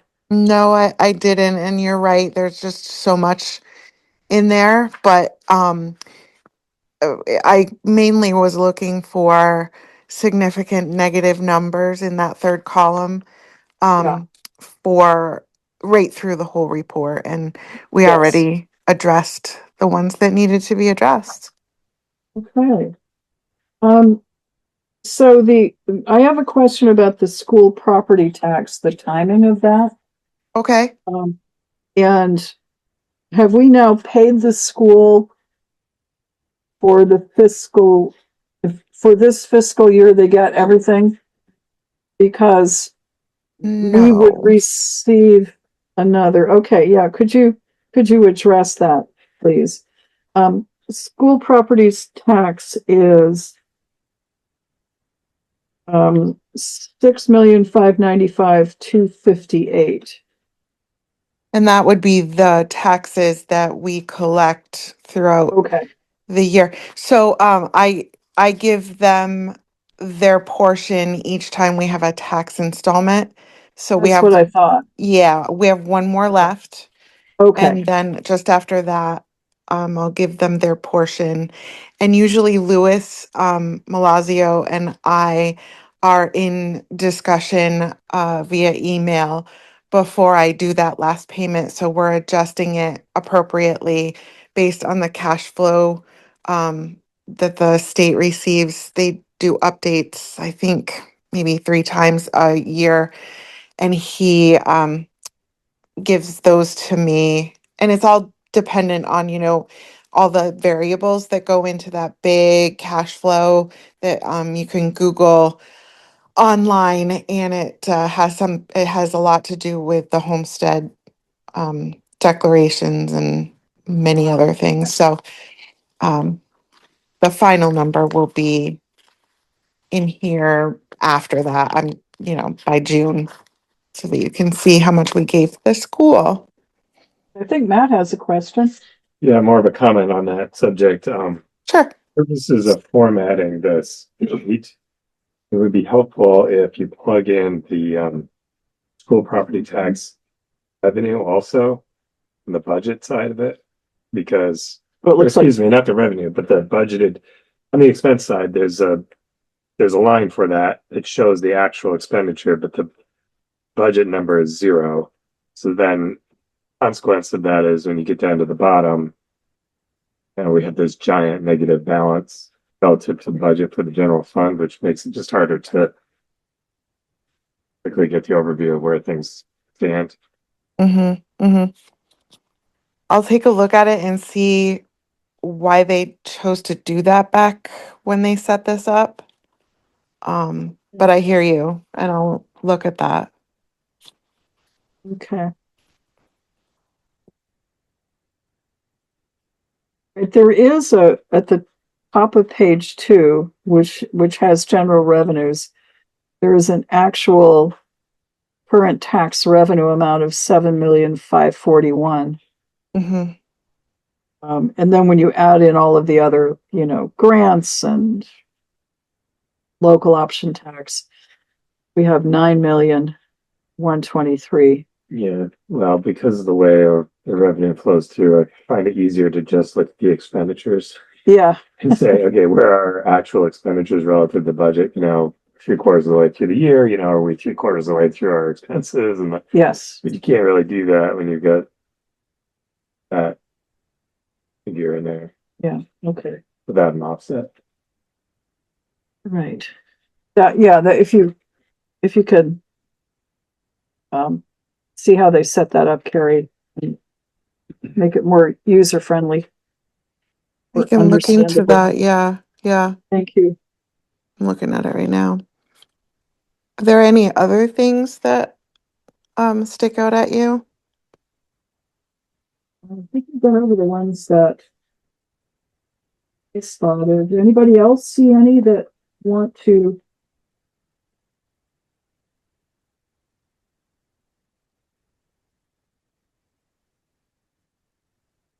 I don't see anything.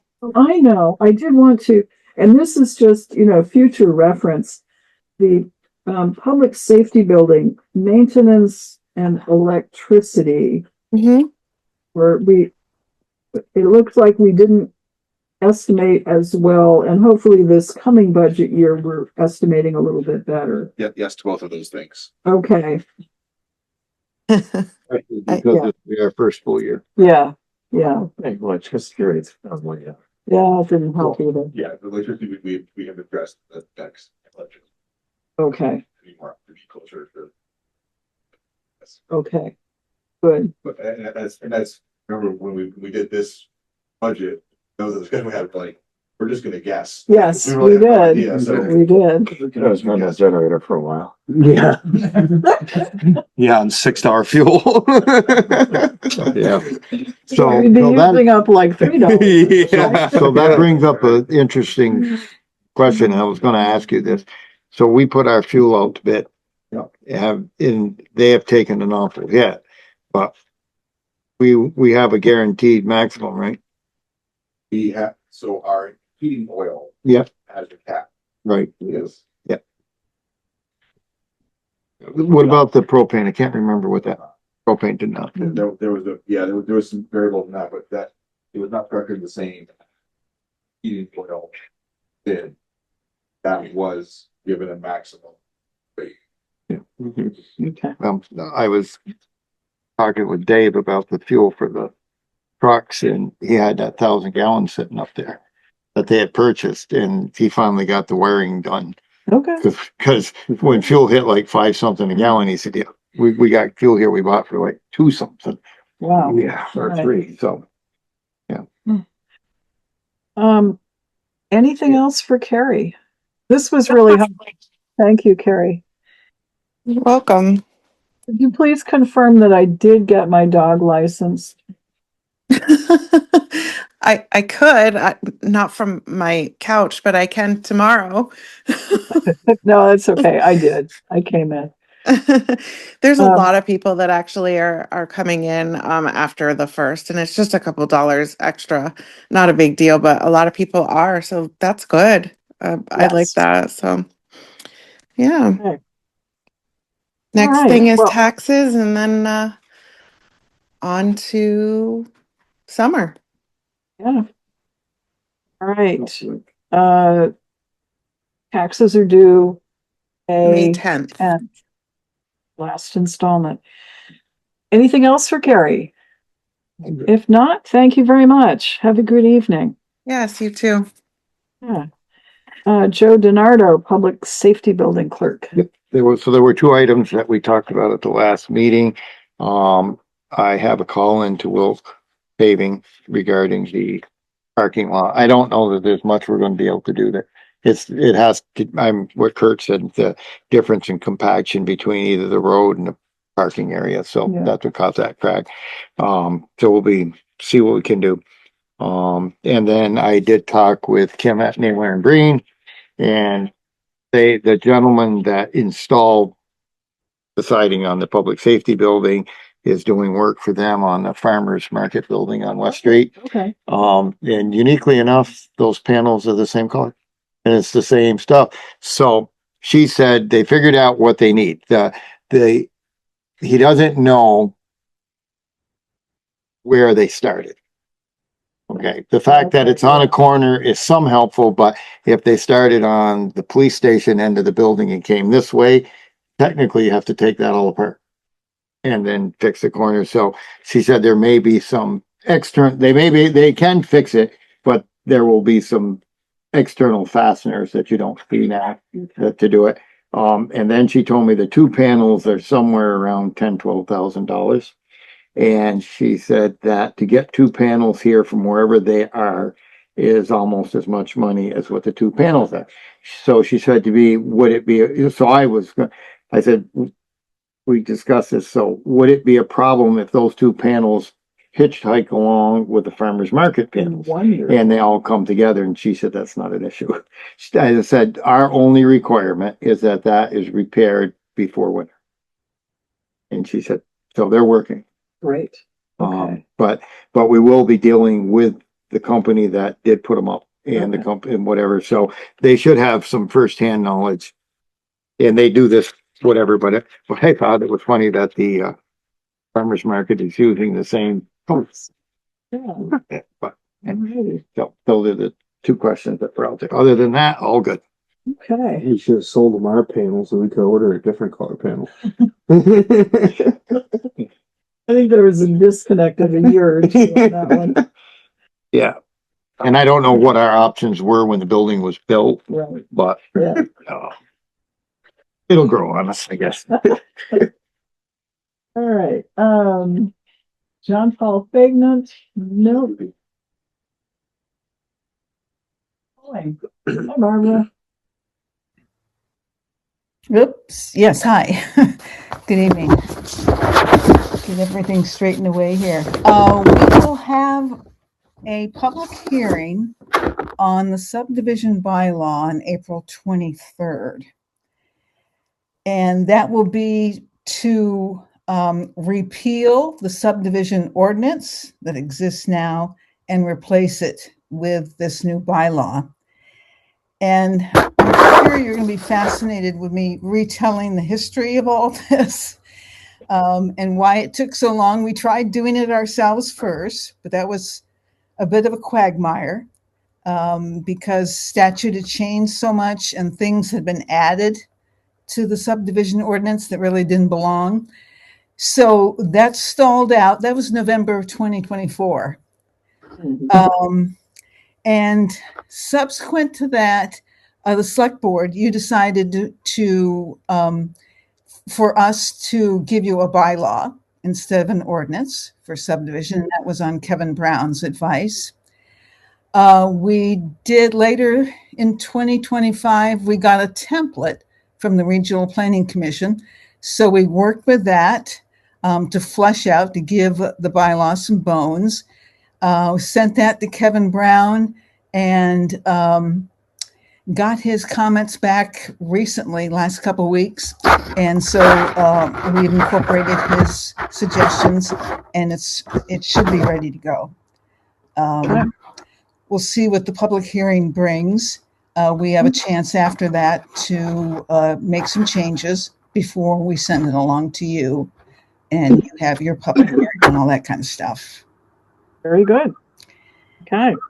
Well, that was a lot of work, so thank you very much. Yeah, just feel like I have to explain why it took so long. Barbara, I think you're rubbing something up against your microphone. Oh. It's a little, yeah. Yes, I am. Yes, I Okay. am. Yeah, Okay, don't do sorry that. My apologies. Last week we had a planning commission meeting and we met with some more people about the pocket park. These were people who know a lot about local history, and there were 5 of them. And we made some more good progress on what should go on the signs. They suggested we lose Pocket Park as part of the name. And that's fine. Yeah. Yeah. And they also talked about the need to preserve, especially during cold weather months, the watering trough, the DAR watering trough that we're going to move and put into the park. So we want to look into that. We bandied about a few names for the park, looking at some of the history. You know, it was initially Meads Falls because he was the first white settler there. Yeah. Then it became Gookin Falls because that family did a lot of the mill work there. And then it became Center Rutland Falls. Yeah. And so we can talk about that later today, what exactly we want to call that. You know, we've had, speaking of townwide celebration, which of course we weren't, but we've had Name the Plow contest. So maybe we should invite folks to name this new park. Suggestions, right. Suggestions. Yeah. Because I was thinking when she keeps mentioning the word falls. Yeah. So maybe that's what we should just name it, the falls. The falls. And if you mention that in town, I think that everybody knows where you're talking about. The falls. The falls. Yeah. I think we have a winner, huh? Yeah, we can still do that at townwide celebration. It's always kind of fun to see what it engages people. So yeah. Have we heard anything more from Robert Clark? Well, that's a Bill question. Not on the pocket park, no. Okay. So his effort's been around the culvert recently. So yeah. But that went out to bid, so we should yeah. As we're coming down, we've got to figure out. He's got to get us a number, and then we've got to figure out how we come up with the money to pay for that overlook piece of what he's going to propose. I'll reach out to him. Okay. Yeah. Thanks. Maybe that can go on our agenda for next time. Sure. Robert Clark's estimate pocket park work. That would be great. That'd be great. And you know, the planning commission feels a bit overwhelmed by the responsibility of coming up with the language for the signs, but I'm thinking about dividing it up between the different themes and this working in small groups to kind of get that done. It will be a challenge, but you know, it can be done. Okay. If they have an idea of you know, some other way or some other resource that we should tap to do that, let us know. Yeah, and you know, and the planning commission we don't have Kevin Brown's last set of bills, but we may have some money to hire a consultant, a sign consultant. Yeah, just to help us polish up, you know, up our ideas. Great. Yeah. Okay. And let's see, I think the only other thing is also on the 23rd, we have a subdivision application. I haven't given it a very close look yet, but it's from the Thomas Dairy folks. Okay. And it's, correct me if I'm wrong, Bill, it's the main house. Yeah, there's So the surveyor actually got a hold of me. There's some things I got to look at to make sure it's correct, but It's the south apartment house. yeah, there's, Yeah. Yeah, Bill tried to convince them just to wait a couple of months and we may have a more simplified, or, easier to read process. But no, they want to move ahead as quickly as they can. Understood. Any questions for Barbara and the planning commission or the planning commission? Okay, in spite of tossing so much stuff at your folks, I noticed that all 4 members who are up for reappointment wanted to be reappointed, and we did. So, thank them for that. And I guess they kind of, I wouldn't want to presume, but maybe they don't mind the work quite so much. They're Right. active, and we're great. Right. I just gonna have to throw in some field visits, more field visits, and I think I'll Yeah. have a more engaged group. And probably I should stay away occasionally, more, but yeah. Kind of keeps their feet onto the fire. Okay. All right. I'm just looking through to see if we have anything else. And so that takes care of we did receive an update on the Pocket Park project. So anything more for Barbara? If not, okay, thank you very much. And please thank the planning commission as well. Okay, thank you. See you later.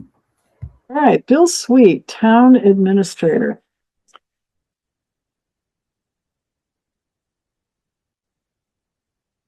Good evening. We have some good stuff here. So what do you want to start with? We've done well, but we just want to go. And we saw some good stuff. Yeah. Yeah. Well, we have on the next thing on the agenda and in the packet are the same things, which is the mowing bid. Good grief. What? Yeah, that was something. So, bid. and there was a lot of them that were within $1,000 of it. Mary has all of the bid, everything that was bid is on her desk. She has all the details for it. So Don't bore yourself. I gave you the best summary that I could, based upon the comments that you guys made. So here's where it came out. Okay. So if Go ahead. if you look at the front of this page, Bill's got 2 lines, and the bottom portion, it just tells us 2026 totals, 2027 totals for the 2 years, and then meeting the bid specs. There were some, this was a long process. Bill read these out. Kurt tried to write them down in second page in, just trying to get everything. Right. One of the things that did come out of our discussion is that we may be working on a bid proposal project for 2 years, similar to paving. Oh, no, we're definitely gonna. Where you just fill in On the blanks. Yeah, fill in the blank. An actual bid form. Yeah. And I'll leave it to that because, well, we had a terrible time. The long and the short of this is the 2 services, the Clerk Seasonal Impact and Gallipo Landscaping, are the 2 bids that are within $200 of each other. And I have a hard time making a decision as which way to go. And they met all of the. They have met all of the stuff. Okay. Their bids were easiest to understand, I would say. As you know, for the past several years, Gallipo Services have been doing it. And then the Clark Services, I don't know if this is the first time they've been or not. I think it is. Second time. Okay. So it's hard to make a recommendation. Okay. And they're very, They're within $210 of each other for 2 years. yeah, Yeah, $105 a year. okay. Yeah, I mean, it's like. And have we been satisfied with what Gallipo has done? Yes. Yeah. So Connor has been doing it now for, I think this is his second time he's bid it. And he worked for the vendor that was doing it before. He bought the company from the person he was working for Okay. and continued on. So he's been at least 4 years, if not 6 years or more, that he himself has been doing the properties. And what do we know about Clark's? Are there representative work sites that can be pointed to? Other than the fact that the fire chief's son. Well, my Clerk's son. Okay. Okay, And he's very meticulous He is. and he does a good job. okay. Did he do any work on your property? No, I made my grandson do the good job. You give you a 2-year bid on it? All right, She's so okay. if I'm hearing this correctly, the building committee is recommending either Clark's Seasonal Impact or Gallipo Landscaping, and finding it difficult to recommend between the two. And they're only, what, $105 apart per year? Per year. Yes. Hey, I guess one of the advantages that Galapagos would have is that he has done it for several years, so that's probably to our advantage.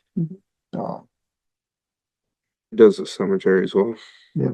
He's gotten that bid over and over again. he does what Cheney has, Chioffi, and you've been satisfied with his work as cemetery commissioner. oh, there? yeah. Have you ever tried to ride the lawnmower in the cemetery? Yeah. My husband did that cemetery and he did. hurt his back and I had to go over and do Yeah. So you didn't put in a bid? Peter? Yeah. it. Chance and He didn't hit he hasn't hit a stone, so that's always a He's not plus. damaged done. Yeah. grass in the storm. So we can't do both. What's your pleasure? Go for it. You want me to go? I'm okay with awarding contract to Gallipo Landscaping Okay, this season. motion's been made. Is there a second? Motion seconded. So this is to award it to Gallipo Landscaping for a 2-year total of $9,290, and they did meet all of the bid specs. Mhm. Is there any further discussion? If not, all in favor, please say aye. Right. Aye. Motion carries 5-0. Thanks for sorting this out. Yeah. Bill. Very Thanks. I know, right? Like, oh Okay, we're gosh. learning how to do things just a little better. Oh my goodness, that was Yeah, this is what I got for chicken scratch. trying to keep up. I mean, who would have thought so many bids? We had never had that And, you know, bid. I'm gonna go make this bid sheet for next time when we're gonna get 2. Yeah, But- exactly. Whatever. It'll make it easier. Yes. Don't bother getting a key. Found it? Good. Good. Okay, so that's takes care of B. That takes care of B. All right. We took care of D. So, building, so this goes kind of ties in with E on the list too, the War Memorial Project. So the building committee met. You guys want to talk about our meeting with Dave Charnock? Yeah, we can. So they have actually, it sounded like, done a fair amount of work on coming up with some ideas. If you read the report that Bill put together for us, we had a pretty good Kurt was here for a little bit longer. I was late in the meeting, so I missed part of it. I was here for the discussion as to, we looked up the weight of marble per cubic foot. And we figured that little memorial out there weighs about 4 tons. So there's, and I don't remember exactly what their thoughts were. Is it to put panels over the? Yeah, they're thinking like bronze panels over because they can't find anybody that will clean up that stone because of the etchings. Yeah. They think if they sandblast it, the etchings will dissipate. So they're talking about recreating the sides and bronze plates and then affixing those to it. So are they gonna have names? It'll be, The same it'll be, names? what I thought from what he said, it'll look just like it does Yeah. in the stone, only on bronze plates. Okay, Yeah. okay. So, I know, Yeah. right? Yeah. and then there was Yeah. some idea of, re-landscaping and how it would be set there. Yeah. Sealing the top where the flagpole used to be. Mhm. If you look at that, there are some hairline cracks in it and stuff like that. So, they gotta come up with a suitable base and make it so, you can, kind of get around it to look at it. And the thing that I never knew, and I went to school here 7 years, and I've been coming to that building, that if you look across the road, there's an identical one right over Really? there in front of that, In front of this cemetery building. Huh. right, yeah, identical. Exact same. That one still has a flagpole in it. That one still has a flagpole, and if I'm not mistaken, Yeah. I think the We lettering. suggested that with the whole stone. Yeah. Yeah. Just swap them. We discussed about having, somebody, to move this and do it that works with marble and stones and would, because that moving a 4-ton block and slinging it and getting what needs to be done and the base and the block are separate. And when you move that and where it's going to be needs to be properly set up. So that's pretty much where they are. But they have been, even though we haven't heard from them, they've actually done, quite a bit. And then we did talk, about funding it and how that always comes out how we're going to do this. I don't know if it's going to be donations or if we're going to look to the capital improvement fund or what we're going to do, but Okay. this is the most Yeah. progress that I've heard in a long time. So there, and I think that he has pretty good ideas there. Yeah, he did. Yeah. He did. And I think he's encouraged to hear that there's as much support as there is. Yeah. They kind of stopped because they didn't know what else to do. So, Okay. so they were happy to They hear. kind of have it all planned. It's just gonna happen. Down to the music they want to play at the rededication ceremony. That's how Yeah. far ahead they've looked. Do So, they know what date they want to use? Are we looking at the 250th anniversary of Vermont becoming an It only gives independent us a year. republic, which is next year? Maybe. It depends on how, if the board wants to jump out and put the money up. So we're talking about raising that stone 4 feet to put it at the level of the walkway that goes to the front door, Okay. and then refilling the front lawn, and then putting some sort of stone patio, something, or poured concrete walkway around it. Yeah. So And it's gonna require. changing, the other thing is to change the sidewalk Yeah. to concrete from pavement. Yeah. So it all kind of matches. Okay. It's Are they at the point of, do they have sketches or do they want us to hire an architect or a landscaper to sketch something That would out? be a landscape architect. It's kind of sounded like it's probably going to be something that we do as we go type of, you gotta get the stone up in the air and get it filled around, see what it looks like, and then we You might work want with a it. plastic stone, see what it looks like. Yeah. Yeah. Yeah. Just get the fill in there and see how much room we have to work with once we reshape the front lawn. We can work with it from there. We could have him come in and talk to us about a schedule. So this thing is in marble, correct? Yep. Yeah. What about contacting Vermont Marble and see if they can help out? Yeah, we talked about that if we had to replace the stone, seeing if we could. He had already talked with Keith Barker over West Rutland Falker Memorials. Yep. And he kind of had a game plan on how to affix the bronze to it. Okay. Plus he can order all the bronze. They do, Oh, he they orders, do? Yeah, he Okay, orders good. bronze for like. We were foot plates picking and on stuff. his, expertise with stones. Yeah, Okay. He had a little bit more than the rest of us. Okay. we deal with them all the time in the cemetery, so. The good and the bad. That's right. I've forgotten that Yeah. connection you have Yeah. too. And marble is a very nice building material, but it is actually very soft. And, so I like the idea of keeping the stone with the bronze and having it. Yeah. I It'll do look too. very familiar, but it should last quite a while. Yeah. Cause that stone is 72 years old. And we're talking about tying it to modern day technology. I saw that.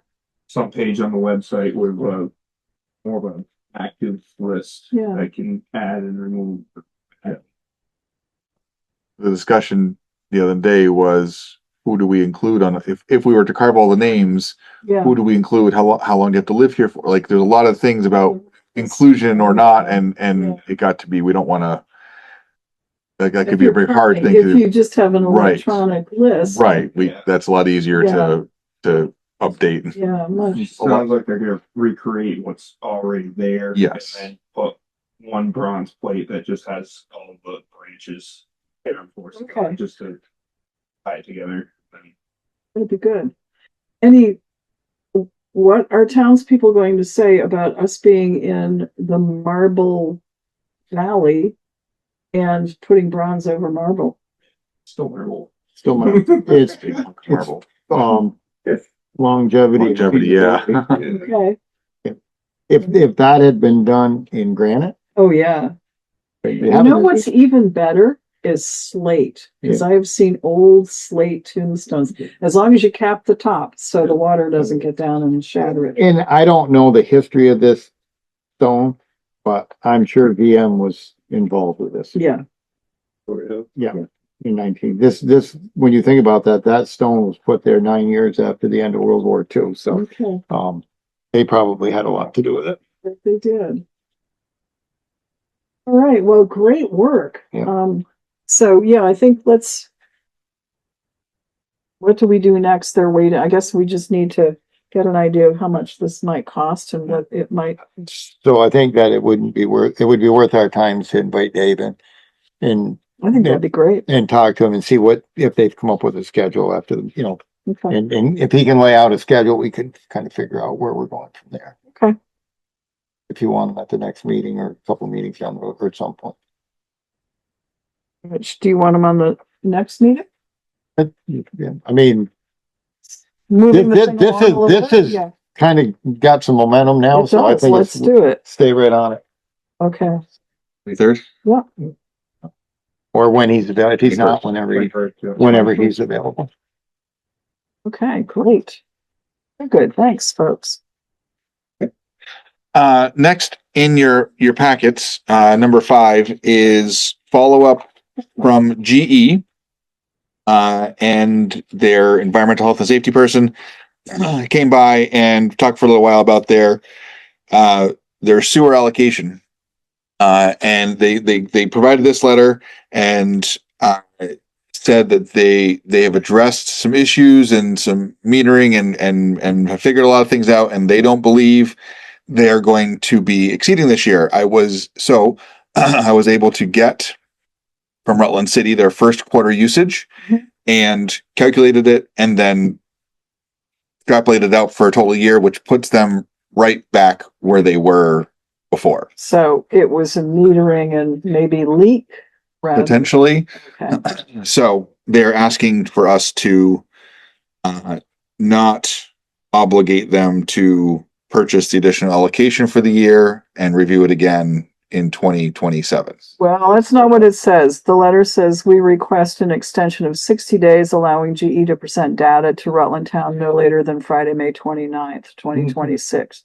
So they're asking, yeah, so he had said, if you want the additional data, they need to put it together. Or we can say, we're happy with the results that we're seeing in the first quarter. And Well, I'm somewhere in the first quarter results are great, but tell us what you did that got them back down. Sure. Like, was it a leak? Was it a metering? Is this something that's going to recur? Sure. Just, I mean, it doesn't have to be a lot, but I'd like a little, that was a big bill. it was. And there was a lot of extra Yeah. water there. What do you want to do with this? With that? Do they pay for that retroactively or? So what the historical practice has been is that once at the end of the calendar year, I get the usage from Rutland City for all of our connected sewer users. I get all those numbers and figure out their gallons per day usage as the ordinance tells us to calculate it. I then compare that against their actual usage and see if they have exceeded their purchased allocation. Every property that's connected to city sewer in the town owns a gallon per day allocation. And then based upon that, most are under, most always are under, and there's a few that go over. We send them a letter saying, hey, you're over. This is telling you your allocation has been redetermined, and you have to ask the board to for an appeal of that, which is what they did. most businesses are within enough that, or the usage is such that that's what it actually is. And they've purchased it. One year we had Portland Glass had a large bill, and they said, we absolutely know we had a toilet leaking, and can we put it off till next year? We put it off till next year, and they were right back where they were supposed to be. So that was fine. There's been a couple, Eco Car Wash was the last one that was a large one. And then a couple years ago, Alderman's was a large one for their car wash. They were just used a lot more, and their business got busier. So they used a lot more. So they purchased the additional allocation to be back in line. Well, what happens with the fact that there was an overage in the past? Are we pay the city for that? Or No, no, we own a large gallon per day allocation to go to the city. The city doesn't meter what's coming into them. They don't know where it's coming from, because by the time it gets to the wastewater treatment plant, there's no way to know where it comes from. So our calculations are based upon their water meters. GE's a little unusual. They have like 11 or 13 different water meters. So there's a lot that goes into that calculation. But we don't owe anything to the city for GE being over. There's no additional bill. GE has paid the water bill because they get a water bill every quarter based upon their actual usage. They've paid that to the city, where we don't have anything to do with that end of it.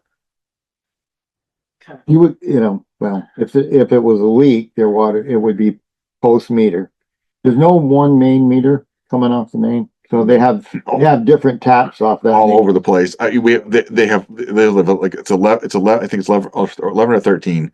It is absolutely the most complicated one to try and calculate because there's so many of them. They have deduct meters because they have evaporators, so they get credit for evaporator. Like it is not an uncomplicated system. There's a lot that goes to it. So the guy, Tom, I've worked with him on a lot of other things before. He was like, they're confident that they have addressed the issue. I certainly can ask him to provide the additional data. But before that date, and find out what happened. And like I said, for assurance is not going to happen. They could let us know what they did. Sure. Yes. We are not, as the town, for them going over, do not have any financial responsibility because of that. They've paid that. If they don't pay their water bill, the city goes after them for collections. Like that's not up to us. And even though we have about 180,000 gallons per day left of our allocation to allow businesses to acquire, that's not even close to what we use. We have a total gallons per day allocation. We don't come close to that. Like so what businesses are allowed to discharge versus what they actually do is a big difference. So we could grant them the extension of 60 days request. Just kind of an outline of what their remediation was that brought the number down. Sure. Is there a motion to that effect? Do we have to make a motion? Because they're formally requesting it, let's do it. So move. Motion's been made and seconded. Any further discussion? All right, all in favor of the extension, please say aye. Aye. Aye. Motion carries 5-7. All right, I'll take care of that. The city's treating so much stormwater that you have no idea what the actual. Did you see those? Speaking of stormwater, what they said the other day, they just put out there that they are putting in huge stormwater collection tanks in Meadow Street to collect the stormwater and offset it. They're digging up the baseball fields for the summer. You remember, Mary? I think it was you and I went to the city talking with whoever was running, and he said that if they allowed them, because they have like 2 tanks underground that they do treatment, and one of the tanks was down, and so they had a big storm, and they just dumped everything into there, and they had no discharge of raw sewage in Otter Creek, or not, because they could just do it and then treat it. And the city still maintains that if they were allowed to treat the stormwater and not separate it, when it goes into Otter Creek, it's actually cleaner than if you just let stormwater alone, if they separated it, because they take everything out of it that shouldn't be there. Yeah. Like the cost of running all of the stormwater through their sewer system must be. But that's what it's actually less expensive if they can I suppose. store that's it, all. Yeah. then try to separate those two systems Well, throughout the whole I system. remember when Bellas Falls Village went through Yeah. the stormwater separation. Yeah. What a project. I mean, the fact that Yeah. they can store the stormwater, they will have no surge discharge, which Mhm. they do, and then be able to treat it. Actually, I think it's going to be better for the Otter Creek than Combined sewer overflow, and then the question of planning commission about signage for the pocket park. Yeah. It's like, how do we handle that? And how do we notify? So it'd be great if it just doesn't become a problem anymore. That'd It be was great. wonderful. Okay. Welcome. Next thing in your packet, we talked about the local option tax rates. Yay. I went and found them, and we do indeed have sales, meals and alcohol, and rooms. So we have it's It tobacco. was the alcohol. tobacco. We don't have, there's no local option tax on tobacco. Oh, well, No. But my question was on the alcohol. Right. we're So getting them all. we're getting them all. What we can, we are getting what we can get. Okay. So there you go. Very good news. Thank you. Yes, We've been doing that since '09. we have. The next thing in your packet, came back to us from the Regional Planning Commission on the comments on the land use map. Oh, yeah. Okay. You will recall, and I think it was her who said, how can we have a village center Yeah. if we don't have zoning? And so I posed that question without, and I was very careful to say, we don't necessarily disagree. Yeah. And so we did get a response that basically we're kind of teed up to, we are, Center Rutland is a growth center potentially. So okay, we've gone as far as we can with it. And frankly, I think if growth is going to occur, that would be a very good place to have it happen, some infill over there. There's very little. I mean, it's not gonna do anything because you don't have Right. the whole point of the tier one is to make it so Right. it's exempt from Act 250, So- but we have no zoning, so it's. So we're still not going to treat it, but Yeah. should we one day get zoning, then we're all set to have that as a growth area. Yeah. So, I don't know. Okay. So what else do we have? We're down to G, rental housing code, and that's awaiting, I think, JP's return. Yep. Or to discuss the plan to reappraise, the Patriot Nemrick. Yeah, Marcia said she should have something for the next meeting. Okay.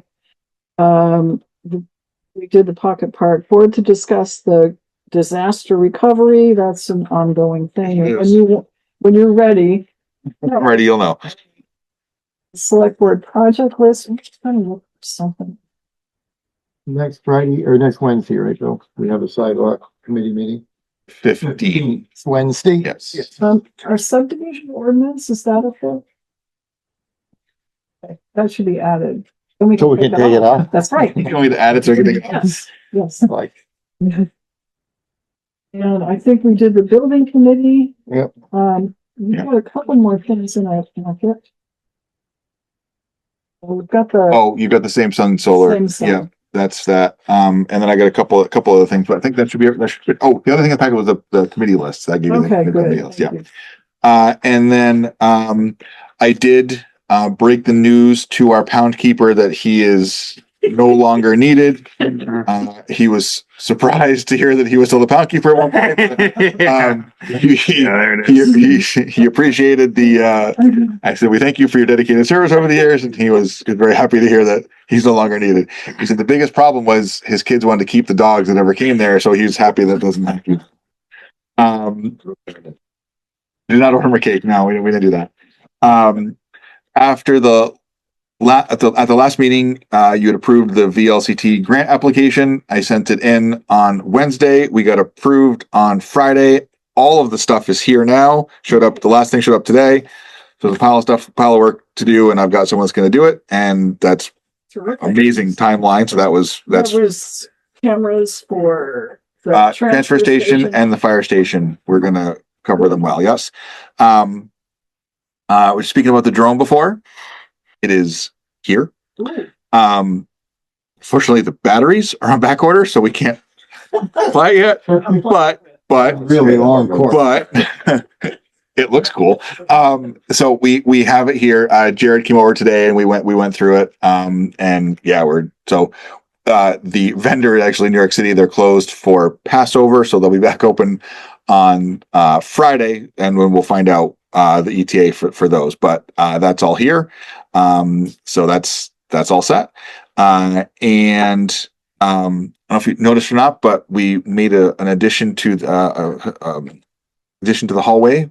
I got some images of all of our town seal and all of the department seals printed and up there, and I've had a lot of good comments about them. They look really good, and some departments want to use those for other things already. So it looks really nice. So a lot of good comments. But we have so the town seal, we have fire, police, emergency management, highway, and rec up there. So We have no seal for the select board. the select board does not have its own seal, no. But I will feel It's like a big veto or no. I mean, we can make one if you like to. I think so better. Just a big picture of a rolling chair. Yeah, right. Okay, so a couple of things. We are down to two. We were down to two needed open positions for fence viewer, two open fence viewer positions, and the bus. I got a call from Dave Bauer. He wanted to be the weigher of coal, the inspector of wood, and a fence viewer. I called him back. He did not return my phone call, but I said, welcome to come in. We did tell him we had a weigher of coal. He felt we needed another one to verify. Okay. So I invited him to come talk with you all, but he didn't come tonight. So we may see him. I don't know.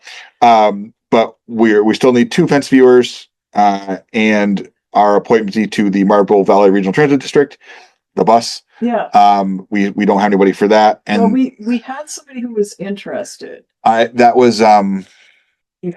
I forget what his name was, but I reached out to him. He did not get back to me. Okay. So And we wanted to follow it with Lemieux. We wanted Josh to follow Lemieux, up yes. with him. I did. I reached out to him. He did not get back to Okay. me. Well, let's try him again. Okay, I can do that. Yeah. No problem. Fire District 11, which you all know, of course, is Kathy Drive, has a single private fire hydrant on their system. The operator is James McLaughlin, and late last year he did not know that he needed to get it inspected, but now he does, and he did day before yesterday, and it was tested March 31st. It is in proper operating condition. The city recommends he paint it, but that was the only thing, and he would like to turn it over to the town. So this has come before. We've talked about the Public Works Committee's talked about this. We have two that we would probably consider this for, but he's asking us to take it over. He sent us a letter saying, please consider this a request to take over our hydrant.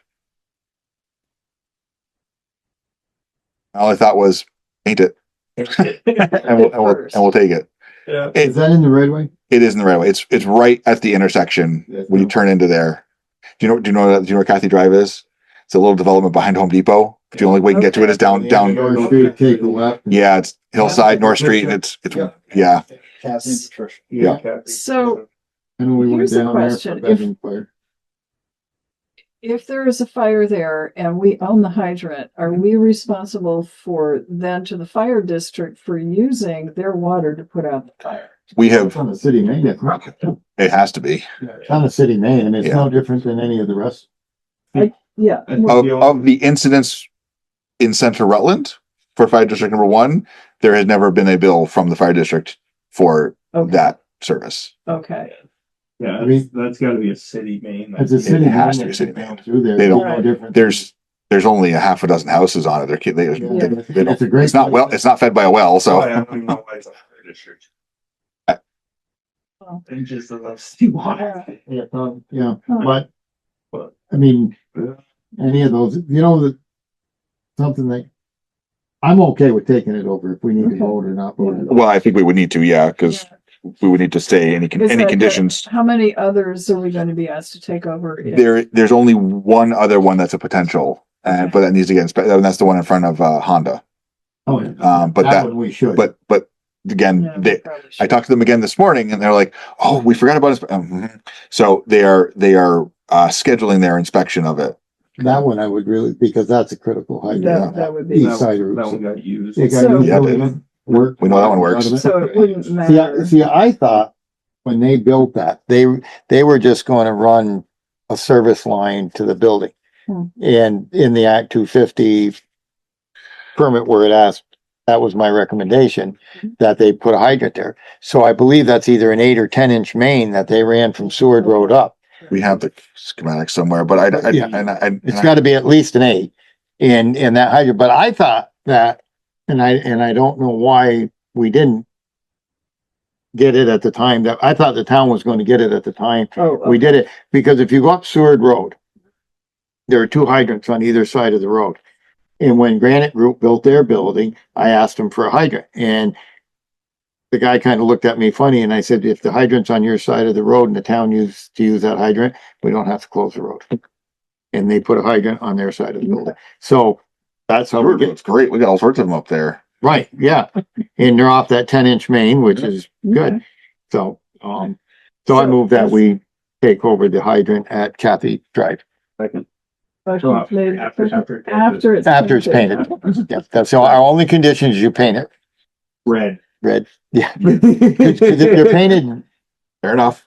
black, And that he means they're no did good. he provide the certificate of inspection? So Yes, we know the that? Okay. the city did it for me. Okay. So, Right, and then we'll just add it to the list the city does for us, right? So motion's been made Correct. to, accept the, hydrant on Kathy Drive. Is there any further discussion? If not, all in favor, please say aye. Aye. Motion carries 5-0. The hydrants at Windmere, Yep, oh, they're considered private? they are currently. Okay, Or are they city? Nope, they're private. they're private. So they have to get them tested. Yes, they do. And do they? And they do, yes. Very good, okay. Yes. Very good. So in the course of our discussion about the wetland and the gentleman that was there, we discussed the taking over the road and they're still working on it. And he told us that one of their members said, well, the town really wants to take this road over. And I said, you're misinformed.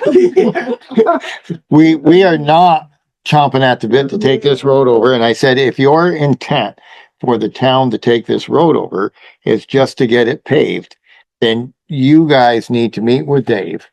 If that's all you want, and work out with the highway that they could get that paved as part of the town's paving at their expense. Yeah. And, you know, Kurt and I both tried to explain to him and Dave chipped in is that the uniqueness of that, you know, the water sewer and everything buried up there Yeah. and what's going on. And I said, and this is something that we need to moving forward is if this is going to become, you know, other developments where this is going to be part of it, the town needs to be involved Yes. because this thought that, well, we're never going to ask the town to take the road over is not there. They want to build the road. It should be built to the town specification, which are state specification. And if they're putting infrastructure in, somebody needs to record this. That should have all been written down. As built. Yeah. And that would have saved them. So we're going to see where that goes now. Because the other thing that goes with that, there's a huge amount of maintenance to that right away. Stone line ditches and a lot of stuff there that if we take that road over, that's going to be ours. So anyway. One other thing, Yeah. few weeks ago, months ago, maybe, the town fire department relocated its repeater to the city fire station tower. There was a lot of work that went into that, amazingly. So, the city has asked, has now provided us with a license agreement to use their tower, which there is no cost. There's no, but it's 5 pages plus signature page. So I'm assuming, I just got this, so I'm assuming you'd like us to send this to Kevin to look at it. Please. It's pretty funny to read. I mean, for considering what it is, it's pretty funny to read it, but, there's no cost for electricity. There's no cost for rent. There's, it's month to month, but it's just, so A lot of paperwork it's a lot of paperwork. Well, for a city with no attorney. Well, they may be covering their own The, license issue the there. city fire chief, when he came to bring this, lamented on that fact that what it costs to get this created from outside counsel, Oh, but be that as it may, They did themselves. they have asked us for this. It's they were very cordial about putting it up there. We did get permission ahead of time to put it up there. I figured you probably Just did. showed up one Wasn't night. Sure. Ethan's just like, yeah, it's fine, it's fine. Never know the difference. No, Run the extension um, cord in the window, plug it in. I thought theirs was up on, I thought they had stuff up on Sheldon Towers. No, they have a repeater on Pico, Yeah. but no, their stuff is on their station, on their tower, and now, I thought they moved on to the Sheldon Towers because that's the highest point. in the Yeah. city. No. The city PD. City PD is, yeah. I think we still won't want that. Yeah. Okay. But no, that it works much better there. Okay. So they've asked us, so I will, So if you send it to Kevin, but also stick it on the agenda for next Yes. meeting. no problem. Yeah, it's only 5 pages. He can. It's only 5 pages. It should only take them 6 to 10 months. And I had one thing on that. So the recent incident with injured feline. Are you involved with that up, did Mike take care of that? So do we have some kind of policy or some kind of, I know Mike came up and got it, but, I just didn't know what the town, so when people ask, cause I didn't know where to send them, so I sent them to you. Okay. No, that's fine. Yeah. Yeah, if it's sick and injured animal, find a place to bring it. Yeah. Or we have Yeah. Yeah. Yeah, there was an injured cat. at my Yeah. daughter's, and Yeah. she didn't know if it was somebody's cat. Yeah, because- I know. Or whatever, so I don't know. Yeah, people used to drop cats off at the barn all the time. God. It's not exactly something we encounter. Yeah. So, and in the past, Eastwood and Eastwood. On back clinic, up on East Christian Road. Okay. Rob was always really good to us. If it was like a emergency, taking care of the animal and then we'll deal with the paperwork later. Because I had another call last spring, which was kind of a unique one, was a injured possum with little possums. So the lady didn't know what to do with this critter.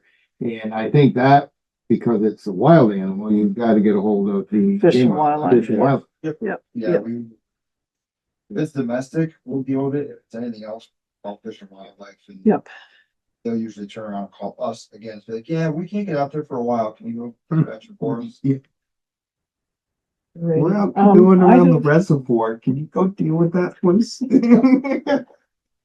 Anything, I do have a 5-minute executive session on, I'm sorry, potential pending litigation. Yeah, I was heading for it. You could have. Well, you still don't have to make you don't have to make a motion to go into executive session, and then what could I do then? So it's up to you. Move, we go into executive session For 5 minutes. for 5 minutes flat. Made and seconded, all in favor, please say aye. Aye, motion carries. Okay, we're back on the record at 8:47-ish. Is there a motion? Move to adjourn. Motion's made and seconded to adjourn. All in favor, please say aye. Aye. Aye, motion carries.